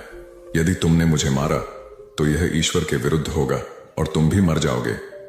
कुछ देर चुप रहने के बाद लोमड़ी ने कहा, अगर विश्वास नहीं हो रहा है तो तुम मेरे साथ जंगल घूमने चलो। तुम मेरे पीछे चलना और देखना कि जंगल के जानवर मुझसे कितना डरते हैं। शेर इसके लिए तैयार हो गया। लोमड़ी निडर होकर शेर के आगे आगे चलने लगी। लोमड़ी के पीछे शेर को चलते देखकर जंगल के दूसरे जानवर डर कर भाग गए। कुछ देर जंगल में घूमने के बाद लोमड़ी ने शेर से सवाल किया, क्या तुम्हें मेरी बात पर विश्वास हुआ? कुछ देर चुप रहने के बाद शेर ने कहा, तुम ठीक कहती हो, जंगल की राजा तुम ही है। परिस्थितियां कितनी भी विपरीत क्यों ना हो, हम अपने दिमाग का इस्तेमाल कर उसे अपने पक्ष में कर सकते हैं। हमारा दिमाग प्रोग्राम के आधार पर काम करने वाला कंप्यूटर नहीं है। दिमाग को आउट ऑफ बॉक्स सोचने की क्षमता है। हर समस्या का समाधान तलाशने की ताकत है। यह तभी संभव होगा जब हम विपरीत परिस्थितियां में भी अपना धैर्य बरकरार रखेंगे। सफल होने के लिए हमेशा सीखते रहें। सिकंदर और रोहित मित्र हैं। दोनों ने एक साथ अपना अपना काम शुरू किया। दोनों मित्रों का व्यापार खूब चला। कुछ समय बाद रोहित ने सोचा कि अब मेरा व्यापार चल पड़ा है, मैं तरक्की करता चला जाऊंगा, इसलिए अब मुझे इस लाइन में कुछ नया सीखने की जरूरत नहीं है। व्यापार में उतार चढ़ाव आते रहते हैं। रोहित के व्यापार में भी ऐसी स्थिति आई और उसे नुकसान झेलना पड़ा। सिकंदर के व्यापार में भी उतार चढ़ाव आए, पर उसे उतना नुकसान नहीं हुआ जितना रोहित को हुआ। रोहित सोचने लगा कि सिकंदर ने अपने नुकसान को नियंत्रित कैसे किया। रोहित ने इस बारे में उससे पूछने का मन बनाया। जब उसने सिकंदर से इस बारे में पूछा तब सिकंदर ने कहा कि मैं अभी सीख रहा हूं। रोहित ने कहा, मैं समझा नहीं। सिकंदर ने अपनी बात समझाते हुए कहा, मैं अपनी ही नहीं दूसरों की गलतियों और कामयाबी से भी सीखता हूं। इससे मेरे जीवन में एक जैसी परेशानी बार बार नहीं आती। अगर आती भी है तो आसानी से हल हो जाती है। सिकंदर की बात सुनकर रोहित को अपनी गलती का एहसास हुआ। उसे एहसास हुआ कि शुरुआती सफलता के बाद उसने सीखना एकदम छोड़ दिया था। यही वजह है कि अपने व्यापार में होने वाले नुकसान का आकलन वह नहीं कर पाया। जीवन में सफल होने के लिए सीखते रहना जरूरी है। इंसान को हमेशा सीखते रहना चाहिए। इससे उसके भीतर नकारात्मक विचार नहीं आते हैं, बल्कि उसमें सकारात्मक बदलाव आता रहता है और सफलता की सीढ़ियां चढ़ता रहता है। सीखते रहने वाले व्यक्ति को सफलता के अवसर भी ज्यादा मिलते हैं। सबसे बड़ी बात यह है कि इस तरह के व्यक्ति में अहंकार नहीं होता। जिसके मन में अहंकार होगा वह कभी सीखने का प्रयास नहीं करेगा। घमंड कुल्हाड़ी हुई निरुत्तर। एक बार कुल्हाड़ी और लकड़ी के एक डंडे में विवाद छिड़ गया। दोनों स्वयं को शक्तिशाली बता रहे थे। हालांकि लकड़ी का डंडा बाद में शांत हो गया, किंतु कुल्हाड़ी का बोलना जारी रहा। कुल्हाड़ी में घमंड अत्यधिक था। वह गुस्से में भरकर बोल रही थी, तुमने स्वयं को समझ क्या रखा है? तुम्हारी शक्ति मेरे आगे पानी भरती है। मैं चाहूं तो बड़े बड़े वृक्षों को पल में काट कर गिरा दूं, धरती का सीना फाड़कर उसमें तालाब कुआं बना दूं। तुम मेरी बराबरी कर पाओगे? मेरे सामने से हट जाओ, अन्यथा तुम्हारे टुकड़े टुकड़े कर दूंगी। लकड़ी का डंडा कुल्हाड़ी की अहंकारपूर्ण बातों को सुनकर धीरे से बोला, तुम जो कह रही हो वह बिल्कुल ठीक है, किंतु तुम्हारा ध्यान शायद एक बात की ओर नहीं गया। जो कुछ तुमने करने को कहा है बेशक तुम कर सकती हो, किंतु अकेले अपने दम पर नहीं कर सकती। कुल्हाड़ी ने चिढ़कर कहा, क्यों? मुझ में किस बात की कमी है? डंडा बोला, जब तक मैं तुम्हारी सहायता न करूं तुम यह सब नहीं कर सकती हो। जब तक मैं हत्या बनकर तुम में न लगाया जाऊं तब कोई किसे पकड़कर तुमसे ये सारे काम लेगा? बिना हत्थे की कुल्हाड़ी से कोई काम लेना असंभव है। कुल्हाड़ी को अपनी भूल का एहसास हुआ और उसने डंडे से क्षमा मांगी। कथा सार यह है कि दुनिया सहयोग से चलती है। जिस प्रकार ताली दोनों हाथों के मेल से बजती है, उसी प्रकार सामाजिक विकास भी परस्पर सहयोग से ही संभव होता है। यदि जीवन का संतुलन बिगड़ा और थकान आई तो समझ लीजिए कि बीमारी आई और यदि वापस ऊर्जा अर्जित करने के लिए विश्राम किया जा रहा है तो ऐसी थकान वरदान भी साबित हो सकती है। इन दिनों जिस तरह की हमारी जीवन शैली है, इसमें असंतुलन बहुत अधिक है। सुबह उठने से लेकर रात को सोने तक शरीर की कुछ नियमित क्रियाएं हैं, आदमी उसे भूल गया है। गौतम बुद्ध बहुत काम करते पर कभी थकते नहीं थे। आज भी कई साधु संत उतना ही परिश्रम कर रहे हैं जितना एक कॉर्पोरेट जगत का सफल व्यक्ति करता है, और जब वे रात को सोते हैं तो पूरी बेफिक्री के साथ। बुद्ध से उनके शिष्यों ने एक बार पूछा था, आप थकते नहीं? बुद्ध का उत्तर था, जब मैं कुछ करता ही नहीं तो थकूंगा कैसे? बात सुनने में अजीब लगती है लेकिन है बड़ी गहरी। अध्यात्म ने इसे साक्षी भाव कहा है, स्वयं को करते हुए देखना। यह वह स्थिति होती है जब तन सक्रिय और मन विश्राम की मुद्रा में होता है। आज ज्यादातर लोग असमय, अकारण थक जाते हैं, जिसका एक बड़ा कारण असंतुलित जीवन है। एक होता है थकान को महसूस करना और दूसरा है स्वाभाविक थकान, जिस समय आपकी रुचियों, इच्छाओं और मूल स्वभाव में धीमापन आने लगे, अकारण चिड़चिड़ाहट हो जाए। समझ लें कि यह थकान बीमारी है। इसलिए प्रतिदिन योग, प्राणायाम और ध्यान करें। ये क्रियाएं अपने आप में एक विश्राम है, करने वाला कोई और है, हम तो महज उसके हाथों की कठपुतली हैं। यह मनोभाव भी थकान को मिटाएगा। क्या दिक्कत है ऐसा सोच लेने में?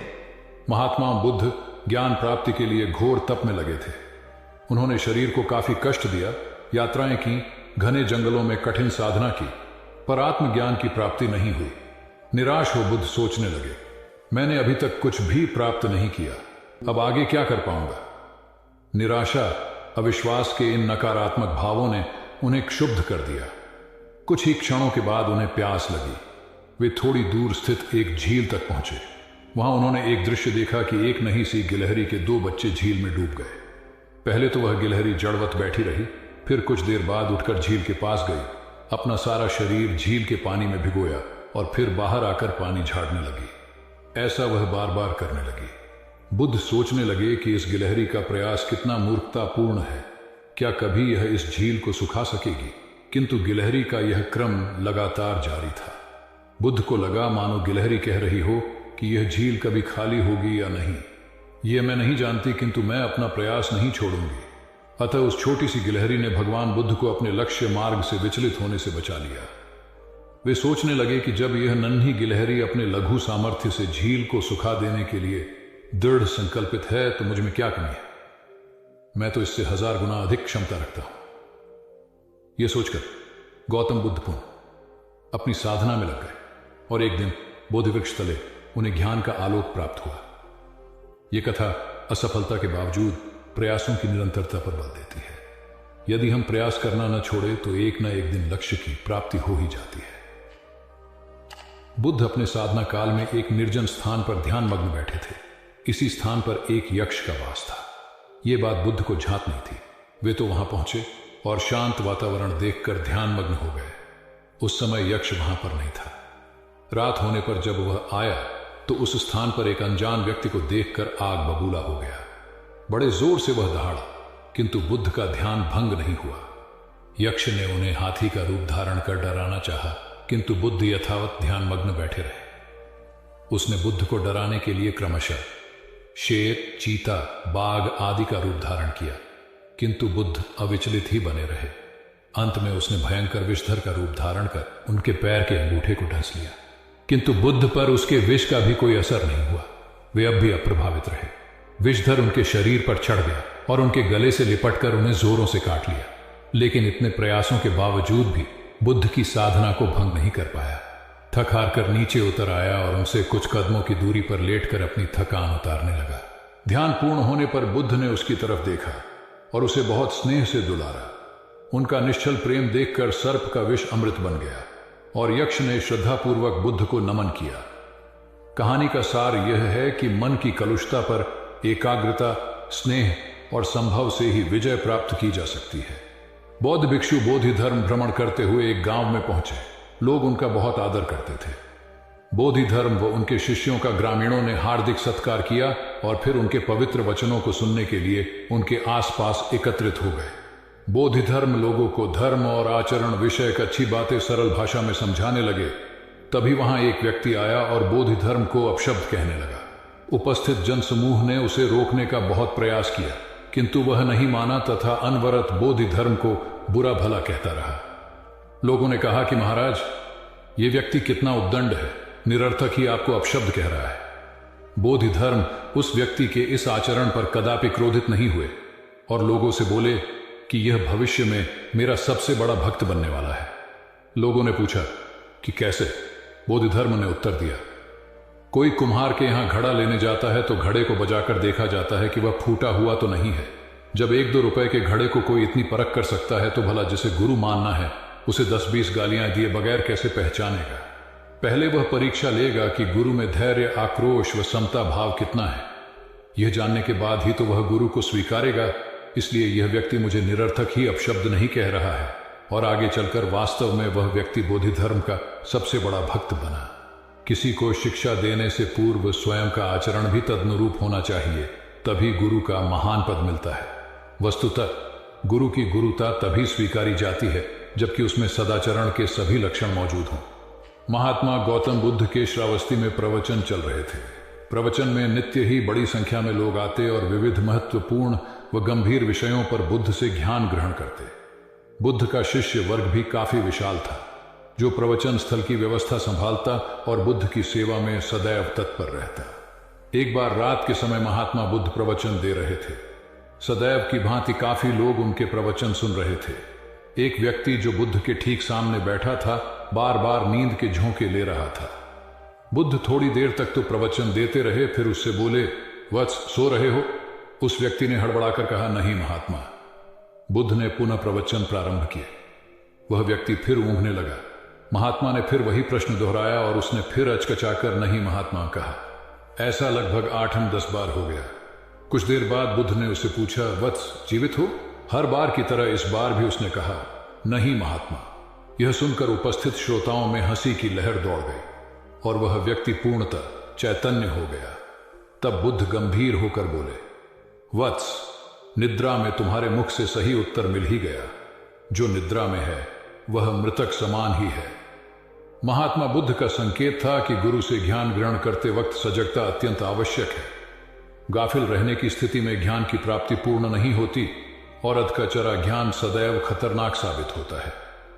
कथा सिद्धार्थ के जीवन के उस दौर की है जब वे बुद्धत्व को प्राप्त नहीं हुए थे और निरंजना नदी के तटीय वनों में वृक्ष के नीचे ध्यान करते थे। सिद्धार्थ प्रतिदिन ध्यान करने के बाद पास के किसी गांव में चले जाते और भिक्षा मांगकर लौट आते।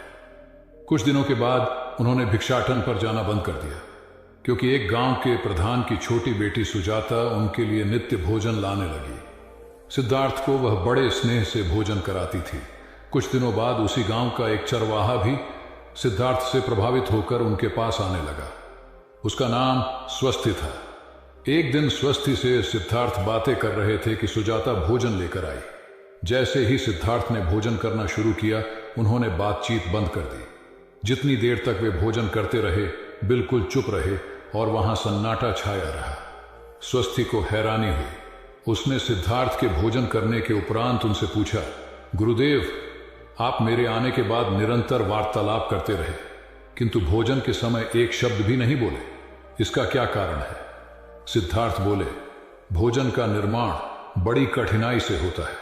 किसान पहले बीज बोता है, फिर पौधों की रखवाली करता है और तब कहीं जाकर अनाज पैदा होता है। फिर घर की महिलाएं उसे बड़े जतन से खाने योग्य बनाती हैं। इतनी कठिनाई से तैयार भोजन का पूरा आनंद तभी संभव है जब हम पूर्णतः मौन हों। अतः भोजन के दौरान मैं मौन रहकर उसका पूरा स्वाद लेता हूं। वस्तुतः शांति से किया गया भोजन न केवल शारीरिक भूख को तृप्त करता है, बल्कि मानसिक आनंद और सात्विक ऊर्जा भी देता है।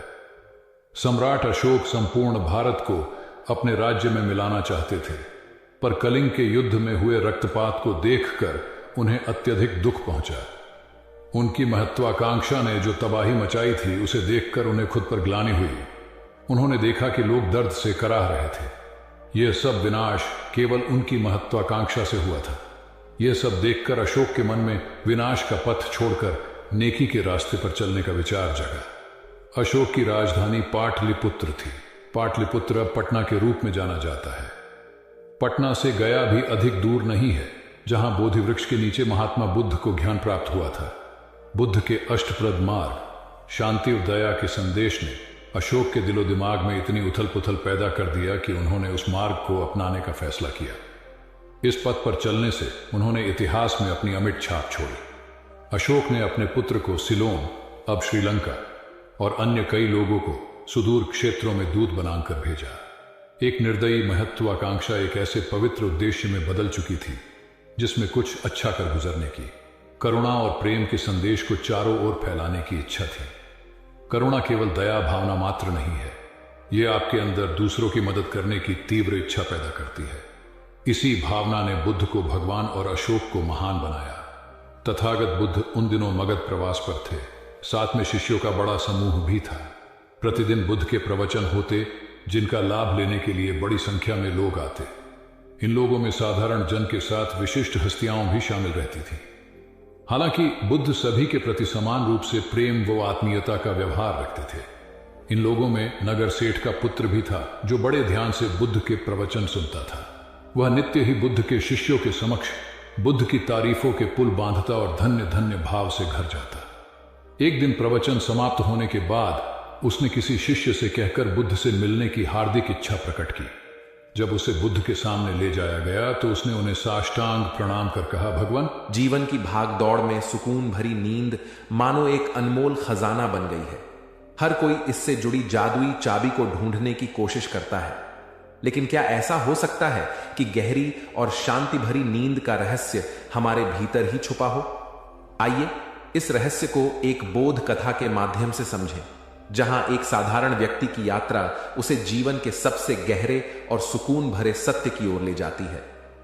बहुत समय पहले हिमालय की गोद में स्थित एक छोटे से गांव में एक युवक रहता था, जिसका नाम निर्जन था। निर्जन मेहनती था, लेकिन उसकी रातें बेचैन और चिंताओं से भरी होती थीं। वह दिन भर खेतों में काम करता, लेकिन रात को उसे चैन की नींद नहीं आती। उसकी आंखें नींद की तलाश में छत को घूरती रहती और उसकी आत्मा भीतर से थकी हुई महसूस करती थी। एक दिन गांव के बुजुर्गों ने उसे सुझाव दिया, निर्जन, तुम्हें गहरी नींद की तलाश में जंगल में स्थित उस महान संत से मिलना चाहिए, जिनके बारे में कहा जाता है कि वे आत्मा और मन की शांति का रहस्य जानते हैं। निर्जन ने इस विचार को तुरंत अपनाया। उसने सुबह ही यात्रा शुरू की। घने जंगल और ऊबड़ खाबड़ रास्तों को पार करते हुए वह संत के आश्रम पहुंचा। संत, जिनका नाम आचार्य विद्यानंद था, बहुत ही सरल और करुणामयी व्यक्ति थे। उनके चेहरे पर गहरी शांति और संतोष का आभास होता था। निर्जन ने उनके चरणों में झुककर अपनी समस्या बताई। गुरुदेव, मैं रातों को चैन की नींद नहीं सो पाता। मैं हर समय थका हुआ और बेचैन महसूस करता हूं। कृपया मुझे गहरी और सुकून भरी नींद का रहस्य बताइए। आचार्य विद्यानंद ने मुस्कुराते हुए कहा, निर्जन, गहरी नींद का रहस्य केवल कुछ बातों को समझने और अपनाने में छुपा है, लेकिन इसे जानने के लिए तुम्हें 3 परीक्षाओं से गुजरना होगा। क्या तुम तैयार हो? निर्जन ने पूरे जोश से उत्तर दिया, गुरुदेव, मैं तैयार हूं। आचार्य विद्यानंद निर्जन को आश्रम के पास एक नदी किनारे ले गए। वहां उन्होंने एक भारी पत्थर उठाया और निर्जन से कहा, इसे पकड़ो। निर्जन ने पत्थर को उठा लिया। आचार्य ने पूछा, क्या यह भारी है? निर्जन ने सिर हिलाते हुए कहा, हां गुरुदेव। आचार्य मुस्कुराए और बोले, इसे कुछ देर और पकड़े रहो। निर्जन ने पत्थर को कुछ देर और पकड़ा, लेकिन धीरे धीरे उसके हाथ कांपने लगे। आचार्य ने कहा, क्या हुआ निर्जन? अब पत्थर पहले से भी भारी लग रहा है। जी गुरुदेव, यह अब असहनीय हो रहा है, निर्जन ने उत्तर दिया। आचार्य ने समझाया, ठीक इसी प्रकार हमारा मन भी तब भारी हो जाता है जब हम उसमें चिंताओं और नकारात्मक विचारों का बोझ ढोते रहते हैं। गहरी नींद का पहला रहस्य है दिन भर के भार को मन से उतार देना। जैसे इस पत्थर को नीचे रखना तुम्हें हल्का महसूस कराएगा, वैसे ही दिन भर के तनाव और नकारात्मकता को त्याग कर ही तुम चैन की नींद ले सकते हो। निर्जन ने पत्थर को नीचे रखा और महसूस किया कि यह कितना सरल लेकिन गहरा संदेश था। अगले दिन आचार्य ने निर्जन को एक विशाल बाग में भेजा। उन्होंने उसे एक मिट्टी का दीपक दिया और कहा, इस दीपक को जलाकर बाग में घूमो, लेकिन ध्यान रहे दीपक बुझना नहीं चाहिए। निर्जन ने दीपक लिया और सावधानी से बाग में घूमने लगा। उसकी आंखें दीपक की लौ पर टिकी हुई थीं। जब वह वापस आया तो उसने गर्व से कहा, गुरुदेव, मैंने दीपक को बुझने नहीं दिया। आचार्य ने पूछा, अच्छा, लेकिन बाग में क्या क्या देखा? कौन से फूल खिले थे? कौन कौन से पक्षी गा रहे थे? निर्जन ने सिर झुका लिया और कहा, गुरुदेव, मैंने कुछ नहीं देखा, मेरा पूरा ध्यान दीपक पर था।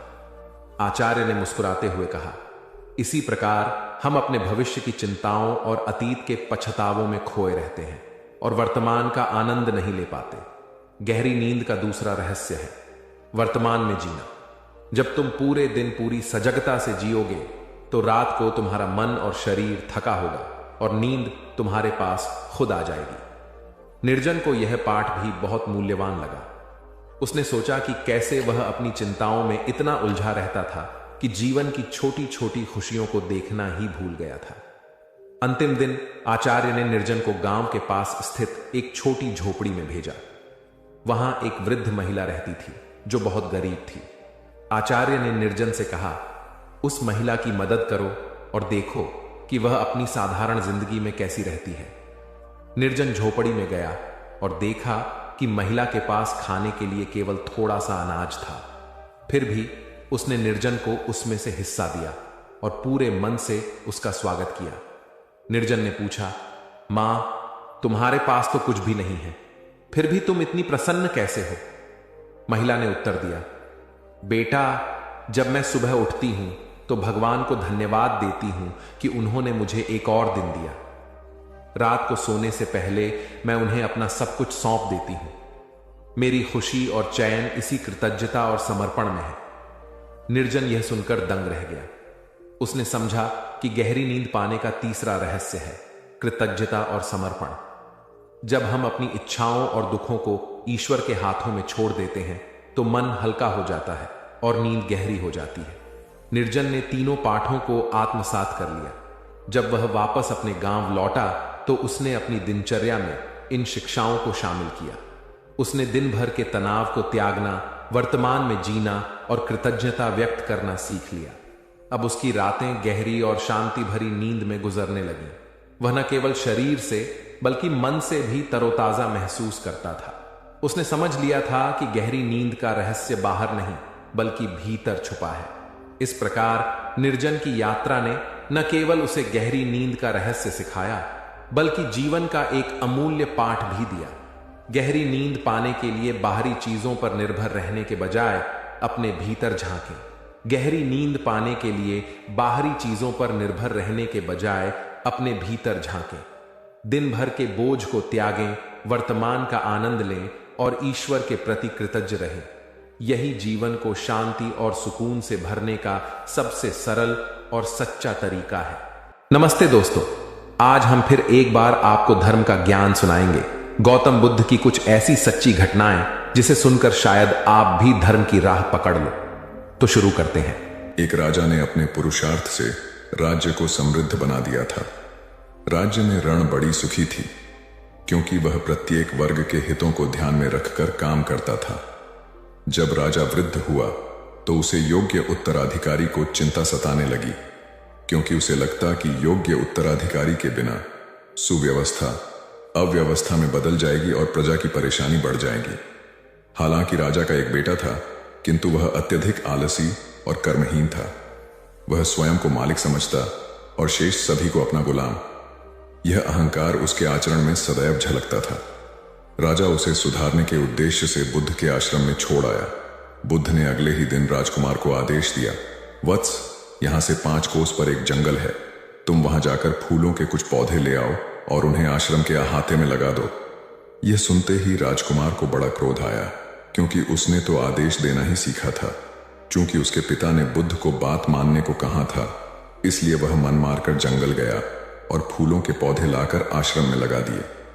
राजकुमार ने उन्हें सींचा और जानवरों से बचाने के लिए उनकी रात दिन रखवाली की। कुछ महीनों में सारा आश्रम भांति भांति के सुंदर फूलों से खिल उठा। राजकुमार अपनी मेहनत का ऐसा फल देखकर बहुत प्रसन्न हुआ। बुद्ध ने उसे शाबाशी देते हुए समझाया, वत्स, याद रखो, जो सोता है उसका भाग्य भी सो जाता है, और जो चलता है उसका भाग्य निरंतर उसके साथ चलता है। अब राजकुमार कर्मठ बन चुका था। राजा को अपना योग्य उत्तराधिकारी मिल गया था। कर्म सफलता की कुंजी है, अतः सदैव कर्मरत रहना चाहिए। एक दिन एक शिक्षित युवक बुद्ध के पास आया। उसने बुद्ध को प्रणाम कर अपनी जिज्ञासा रखी। गुरुजी, आप ईश्वर की बात करते हैं, क्या आपने ईश्वर के दर्शन किए हैं जो आप साधिकार इस विषय पर इतना कुछ कह पाते हैं?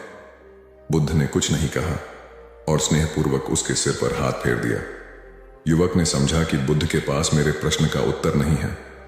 फिर उन्होंने कहा, आओ हम कुछ देर यहां के बगीचे में घूमें। बगीचे में गुलाब और रजनीगंधा के सुगंधित फूल लगे थे। युवक बोला, गुरुजी, इन फूलों की सुगंध से सारा वातावरण महक रहा है।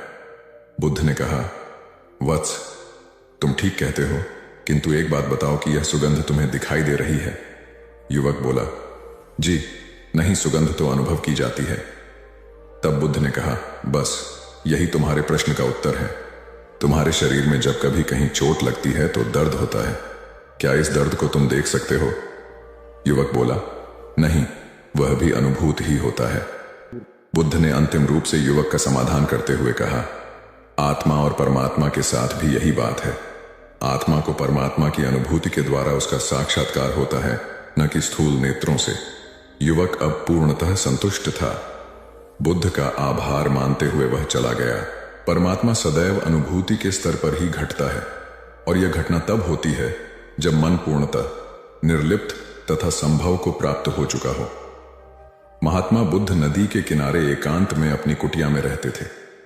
उन्होंने कुटिया के चारों ओर हरे भरे वृक्ष लगा रखे थे, जिन पर सुबह शाम पक्षियों का कलरव गूंजता रहता था। प्रकृति का यह मधुर सान्निध्य महात्मा बुद्ध को सदैव आनंदित रखता था। पक्षी और पेड़ पौधे तो मानो उनका परिवार ही बन गए थे। एक दिन महात्मा बुद्ध प्रातःकालीन उठे ही थे कि द्वार पर उन्हें एक सेठ जी खड़े नजर आए। उन्हें चिंताग्रस्त देख महात्मा बुद्ध ने उनसे समस्या जाननी चाहिए। सेठ जी बोले, महाराज, मेरे पास विशाल संपदा है, भरा पूरा परिवार है और मुझे कोई रोग भी नहीं है। फिर भी मुझे नींद नहीं आती, रात भर करवटें ही बदलता रहता हूं। महात्मा बुद्ध ने आत्मीयता से सेठ जी के सिर पर हाथ फेरकर कहा, सेठ, तुम्हारे पास सब कुछ भले ही हो, किंतु वह नहीं है जो नींद के लिए आवश्यक है। सेठ ने पूछा, वह क्या है महाराज? महात्मा बोले, तुम चारों ओर चिंताओं से घिरे हो।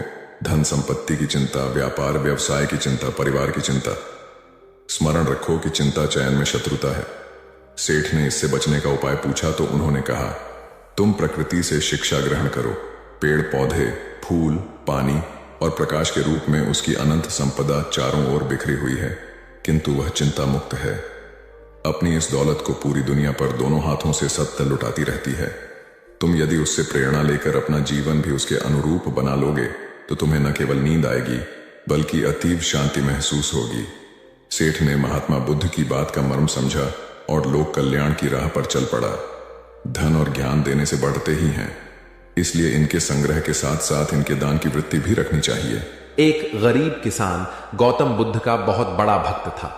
एक दिन वह बुद्ध के पास आया और अपने गांव आने का आग्रह किया। बुद्ध उसके गांव पहुंचे तो सारा गांव उन्हें देखने व सुनने के लिए उमड़ पड़ा, किंतु वह किसान नहीं आया। हुआ यह कि उसी दिन किसान के बैलों की जोड़ी कहीं खो गई। किसान इस दुविधा में रहा कि बुद्ध का प्रवचन सुने या अपने बैलों को खोजे। काफी सोचने के बाद उसने अपने बैलों को खोजने का निर्णय किया। घंटों भटकने के बाद बैल मिले। थका हारा किसान घर आया और भोजन कर सो गया। अगले दिन वह अति संकोच से क्षमा प्रार्थी बन बुद्ध के पास पहुंचा तो वे बड़े स्नेह से बोले, मेरी दृष्टि में यह किसान मेरा सच्चा अनुयायी है। इसने उपदेश से अधिक महत्व कर्म को दिया। यदि यह कल बैलों को न ढूंढते हुए उपदेश सुनता तो मेरी बातें इसकी समझ में नहीं आती, क्योंकि मन बैलों में अटका रहता। इसने कर्म को महत्व देकर प्रशंसनीय काम किया। सार यह है कि हम जहां जिस भूमिका में हो उसका ईमानदारी से निर्वाह करें। यही सच्ची आध्यात्मिकता है, क्योंकि प्रत्येक धर्म कर्म को ही सर्वोपरि महत्व देता है। गौतम बुद्ध को उनके अनुयायी यदि स्नेह से कहीं बुलाते तो वे अवश्य जाते।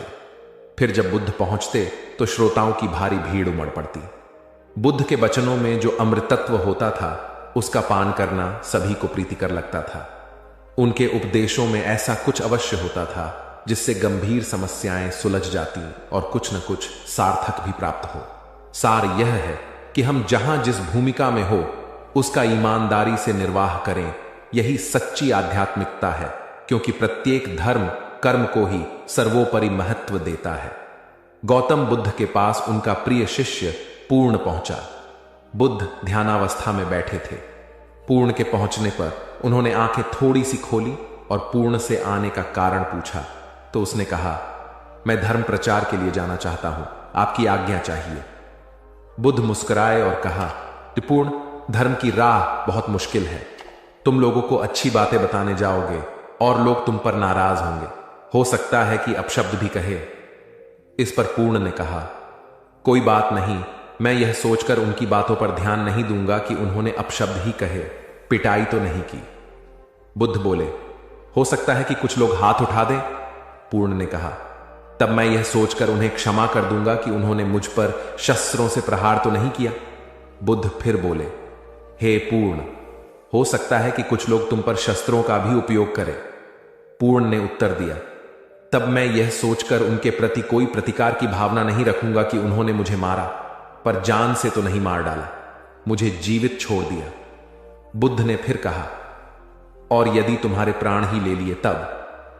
पूर्ण ने तत्क्षण सिर झुकाकर कहा, तब मैं उनका आभारी रहूंगा कि उन्होंने धर्म के मार्ग पर मेरे प्राणों का उत्सर्ग करने में मेरी सहायता की।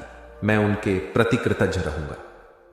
तब बुद्ध ने आंखें खोली और आशीर्वाद देकर अनुमति दी तथा पूर्ण से कहा, अब तुम धर्म प्रचार करने के पात्र हो।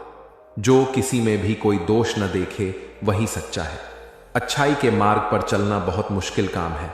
जो इस राह पर चलता है उसके मार्ग में अनेक बाधाएं आती हैं, लेकिन जो व्यक्ति किसी में भी दोष न देखे वही बाधाओं को सहजता से पार कर अपने लक्ष्य को पूरा कर पाता है। एक बार गौतम बुद्ध जब वन से गुजर रहे थे तब एक राक्षसी हाथ में तलवार लेकर प्रकट हुई और कहा, अरे बुद्ध, आज तुम्हारे प्रेम को मेरी घृणा के सामने झुकना ही पड़ेगा। आज तुम्हारे जीवन का अंतिम दिन है। बुद्ध ने मुस्कुराते हुए उत्तर दिया, मैं घृणा, उपहास और द्वेष के आगे नतमस्तक नहीं होऊंगा। मैं निंदा, प्रशंसा अथवा उपहास किसी से भी प्रभावित नहीं होता। तुम मुझसे इतनी घृणा करती हो, पर मैं तो तुमसे भी प्रेम करता हूं। राक्षसी ने पूछा, तुम मुझसे प्रेम क्यों करते हो? बुद्ध बोले, मैं तुम्हें मां का रूप देख रहा हूं और मां तो प्रेम का रूप होती है, उसमें हिंसा हो ही नहीं सकती। इतना सुनते ही राक्षसी के हाथ से तलवार गिर पड़ी। हे बुद्ध, तुम धन्य हो। इतना कहते ही बहदेवी में बदल गई और अंतर्धान हो गई। दरअसल जो लोग दूसरों से द्वेष करते हैं, अंत में एक दिन घृणा उन्हें नष्ट कर देती है। घृणा से घिरे हुए लोगों को एक दिन घृणा ले डूबती है। प्रेम सत्य के आवरण से ढका होता है। सत्य से जुड़ा हुआ व्यक्ति सदैव आनंद में जीता है। सत्य को केवल अपने तक सीमित मत रखो, उसे अपने कर्मों में ढालना होगा। सत्य रूपी गुलाब की खुशबू है कर्म। अपने कर्म को प्रेम और सत्य में डुबोकर करो। प्रेम और सत्य मनुष्य को विकास की ओर ले जाते हैं। ध्यान रहे कि ये दोनों मार्ग ईश्वर की ओर जाते हैं। इस मार्ग पर चलने वाले सहज में ही आनंद और शांति को पा लेते हैं। गौतम बुद्ध भ्रमण करते हुए वैशाली नगर के वन विहार में पहुंचे। उनके आगमन का समाचार पूरे नगर में फैल गया। कुछ ही समय में मानो पूरा नगर उनके दर्शन के लिए उमड़ पड़ा। बड़े व्यापारी, शिक्षाविद, समाज सेवी, अधिकारी और राज परिवार से जुड़े कई वरिष्ठ भी वहां पहुंचे। सभी की भावना थी कि तथागत बुद्ध अपने शिष्यों सहित उनके निवास पर पहुंचे एवं भोज का आमंत्रण स्वीकारें। बुद्ध सभी के निवेदन को सुन रहे थे और स्वभावगत मुस्कान के साथ आमंत्रण का आभार व्यक्त कर रहे थे।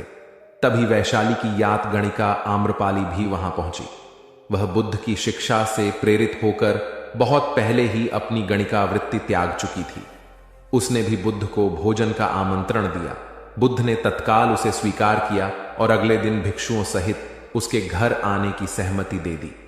बुद्ध के एक शिष्य को यह बात अच्छी नहीं लगी कि इतने सारे वरिष्ठों के निवेदन के बावजूद बुद्ध ने आम्रपाली का आमंत्रण स्वीकारा।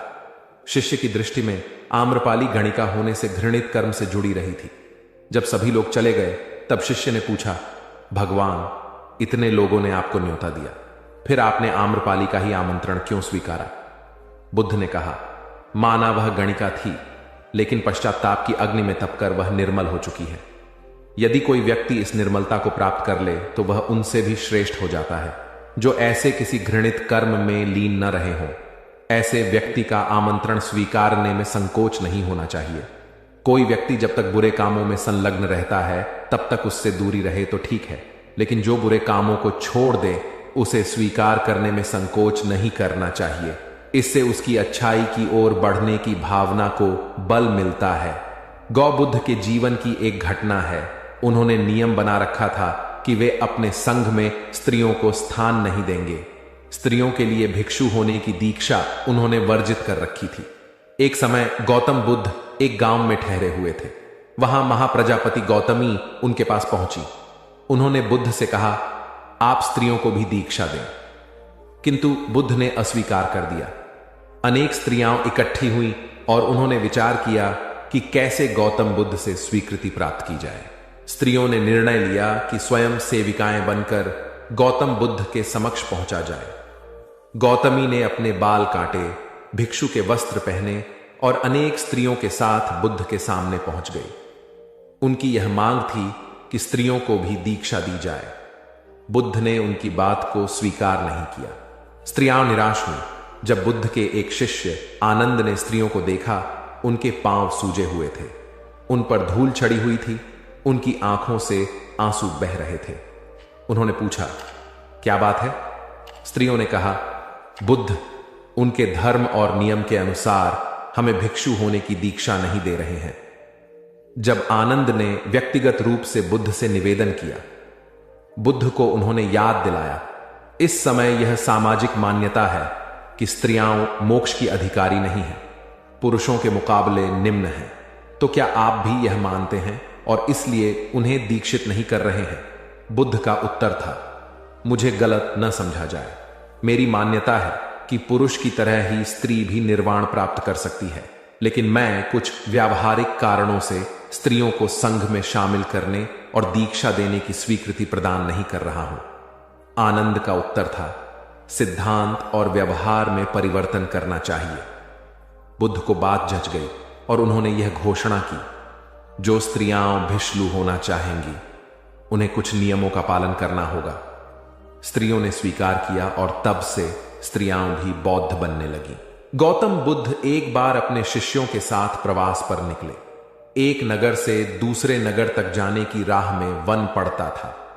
वन क्षेत्र में प्रवेश करने के साथ ही कुछ दूर चलने पर बुद्ध एक जगह रुक गए। पीछे आ रहे शिष्यों का समूह भी उन्हें देख उसी स्थान पर रुका, लेकिन वहां रुके रहना शिष्यों के लिए मुश्किल हो गया, क्योंकि सामने एक क्षत विक्षत शव पड़ा था और उसकी दुर्गंध वातावरण में फैल रही थी। शिष्यों ने अपने वस्त्र से नाक बंद कर ली, लेकिन बुद्ध शव की ओर टकटकी लगाए देखते रहे। एक शिष्य ने साहस कर विनम्रता पूर्वक गौतम बुद्ध से अनुरोध किया, भगवान, यहां से शीघ्र चलना ही उचित होगा। यहां शव पड़ा है और बहुत दुर्गंध आ रही है। बुद्ध मुस्कुराए और शिष्यों की ओर उन्मुख होते हुए बोले, बताइए, इस सब में सौंदर्य दिखाई देता है? शिष्यों ने कहा, भगवान, यह कैसा प्रश्न है? सौंदर्य और शव में जीवन था तब तक सौंदर्य, अब तो सब समाप्त हो गया।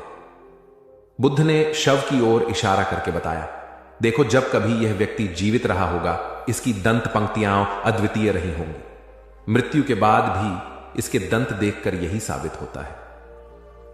वहां खड़े सभी शिष्यों ने दृष्टि डाली तो पाया बुद्ध सही कह रहे थे। तब शिष्यों को भान हुआ कि शव में भी अच्छाई हो सकती है। दरअसल सौंदर्य निर्जीव में भी नजर आ सकता है। केवल शर्त यह है कि दृष्टि बुद्ध के समान बुराई में भी अच्छाई देखने वाली होनी चाहिए। गुलाब की एक शाखा में फूल की तुलना में कांटे ही अधिक होते हैं, पर हम फूल चुनते हैं, कांटे नहीं। ठीक इसी तरह किसी में 100 बुराइयां नहीं, अच्छाई देखनी चाहिए। प्राचीन सियालकोट में एक बार बौद्धों का बहुत बड़ा भिक्षु संघ आया। इस संघ को एक ऐसे वेद पाठी ब्राह्मण के विषय में झांत हुआ जो इतना रूढ़िवादी था कि किसी अवैदिक पंडित की छाया भी स्वयं पर नहीं पड़ने देता था। उसे सुधारने का बीड़ा एक भिक्षु ने उठाया। अगले दिन वह अपना भिक्षा पात्र लेकर ब्राह्मण के घर पहुंच गया और पूछा, कुछ आहार पानी की सुविधा है? उसकी बात सुनकर घर के सभी लोग मौन रहे और उसकी ओर घृणा की दृष्टि से देखा। भिक्षु लौट आया। दूसरे दिन फिर गया और वही प्रश्न दोहराया। इस बार भी उसे चुप्पी और तिरस्कार का सामना करना पड़ा। वह पुनः लौट गया। एक दिन जब वह ब्राह्मण के घर पहुंचा तो ब्राह्मण वहां नहीं था। नित्य आने जाने से ब्राह्मणी का मन पसीज गया। वह बोली, मैं तो तुम्हें आहार पानी दे दूं, किंतु पंडित जी की नाराजगी के कारण विवश हूं। भिक्षु ने कहा, कोई बात नहीं बहन, मैं अपना काम करता हूं, तुम अपना काम करो। वापस लौटते हुए भिक्षु को ब्राह्मण मिल गया। उसने भिक्षु को खूब खरी खोटी सुनाई। तब भिक्षु ने कहा, इतने दिनों तक आपके घर से कुछ नहीं मिला, किंतु आज आपकी पत्नी ने नहीं दी है, अब किसी दिन हां भी मिल जाएगा। ब्राह्मण थोड़ा शांत हुआ और बोला, यह क्रम कब तक जारी रखोगे? भिक्षु ने उत्तर दिया, जब तक जीवित हूं। उसका धैर्य देख ब्राह्मण का अहंकार पिघल गया और उसने भिक्षु से क्षमा मांगी। वस्तुतः धैर्य व सहिष्णुता के बल पर बड़ी से बड़ी प्रतिकूलता को अनुकूलता में बदला जा सकता है। भगवान बुद्ध के प्रवचन सुनने के लिए एक व्यक्ति नियमित रूप से आता था। इस प्रकार उसे 1 माह हो चुका था, किंतु उसके जीवन पर कोई प्रभाव नहीं पड़ा। भगवान बुद्ध उपदेश में कहते थे कि धर्म पर चलो, अपने जीवन से राग द्वेष को दूर करो, काम क्रोध लोभ मोह और अहंकार से सदा दूर रहो। बुद्ध के उपदेशों से लोगों को बहुत शांति मिलती थी, किंतु उस व्यक्ति का मन अशांत रहता था। एक दिन उसने बुद्ध से जाकर कहा, हे प्रभु, मैं 1 माह से आपका उपदेश सुन रहा हूं, किंतु उसका तनिक भी असर मेरे आचरण पर नहीं पड़ा। मैं बहुत परेशान हूं, मुझे क्या करना चाहिए? बुद्ध उनकी बात सुनकर बोले, तुम कहां के रहने वाले हो? उसने कहा, श्रावस्ती का।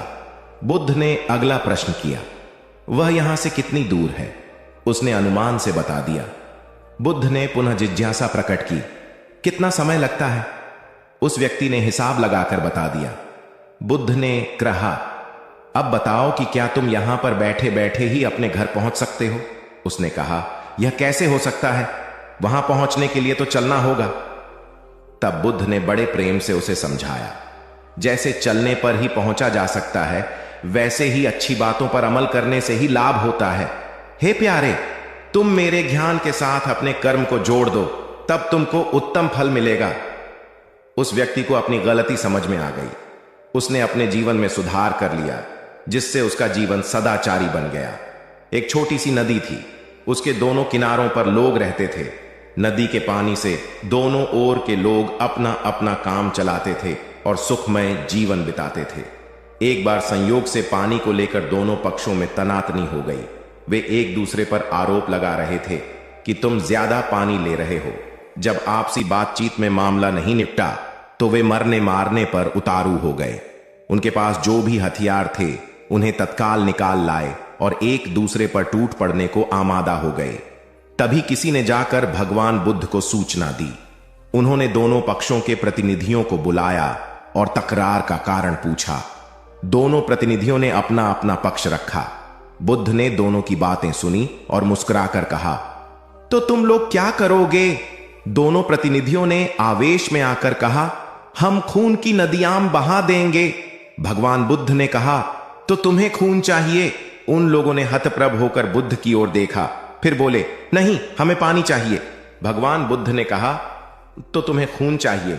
उन लोगों ने हतप्रभ होकर बुद्ध की ओर देखा, फिर बोले, नहीं, हमें पानी चाहिए। तब सहज भाव से बुद्ध ने कहा, खून बहाकर खून मिलेगा, पानी कैसे पाओगे? कुछ ठहर कर आगे बुद्ध बोले, याद रखो, हिंसा हिंसा को बढ़ाती है, बैर बैर को बढ़ाता है। नदी से ही सीख लो कि वह किसी से लड़ती नहीं, वह निश्चल भाव से अपने जल का सभी के लिए दान करती है। बुद्ध के शब्दों ने जादू जैसा काम किया और दोनों पक्षों की समस्या का सहज रूप से समाधान हो गया। दोनों पक्ष मिल बांटकर पानी का उपयोग करने लगे। कुल बुद्ध एक दिन वैशाली में प्रवचन दे रहे थे। विशाल जन समूह उन्हें अत्यंत शांति और तन्मयता से सुन रहा था। कहीं कोई शोर नहीं था। मात्र बुद्ध की वाणी गूंज रही थी। बुद्ध के शिष्यों के साथ उपस्थित लोग बुद्ध के अमृत वचनों का पान पूर्ण एकाग्रता से कर रहे थे। तभी उस शांत वातावरण में खलल उत्पन्न करती एक व्यक्ति की जोरदार आवाज आई, आज मुझे सभा में बैठने की अनुमति क्यों नहीं दी गई? बुद्ध उस व्यक्ति का चिल्लाना सुनकर भी मौन रहे। उस व्यक्ति ने पुनः चिल्लाकर यही प्रश्न पूछा। बुद्ध ने नेत्र बंद कर लिए। उनका एक शिष्य बोल उठा, भगवान, बाहर खड़े अपने इस शिष्य को अंदर आने की अनुमति दीजिए।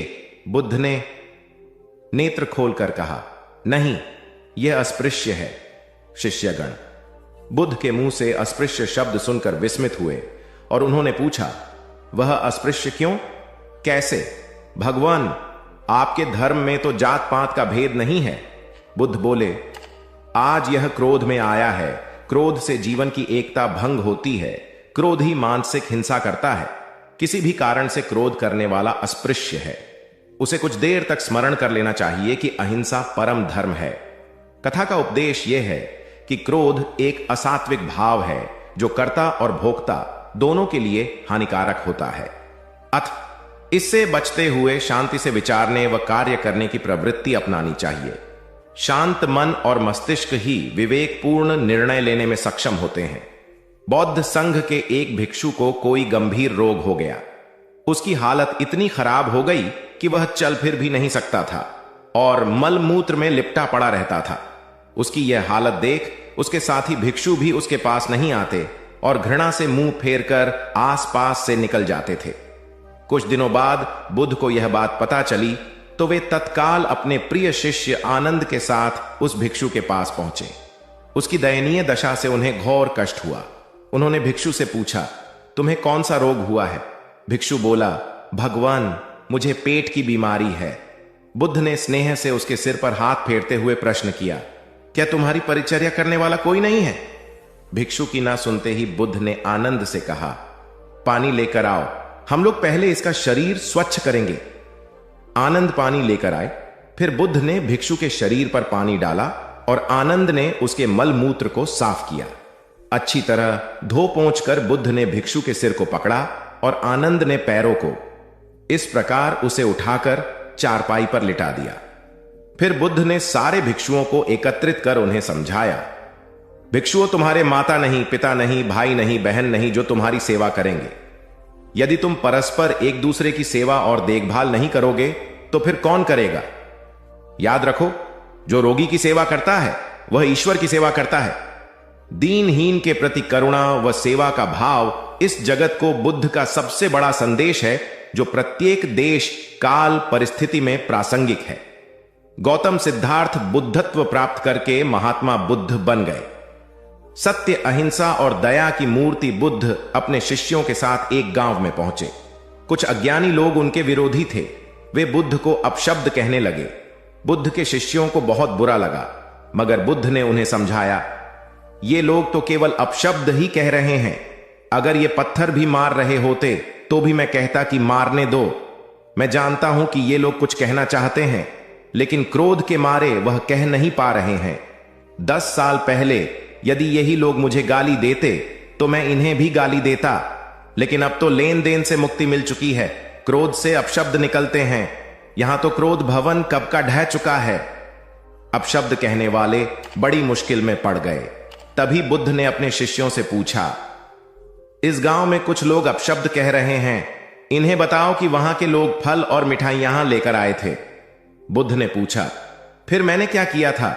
शिष्यों ने बताया, आपने सारे फल और मिठाइयां यह कहकर वापस कर दी कि अब लेने वाला विदा हो चुका है, इन्हें वापस ले जाओ।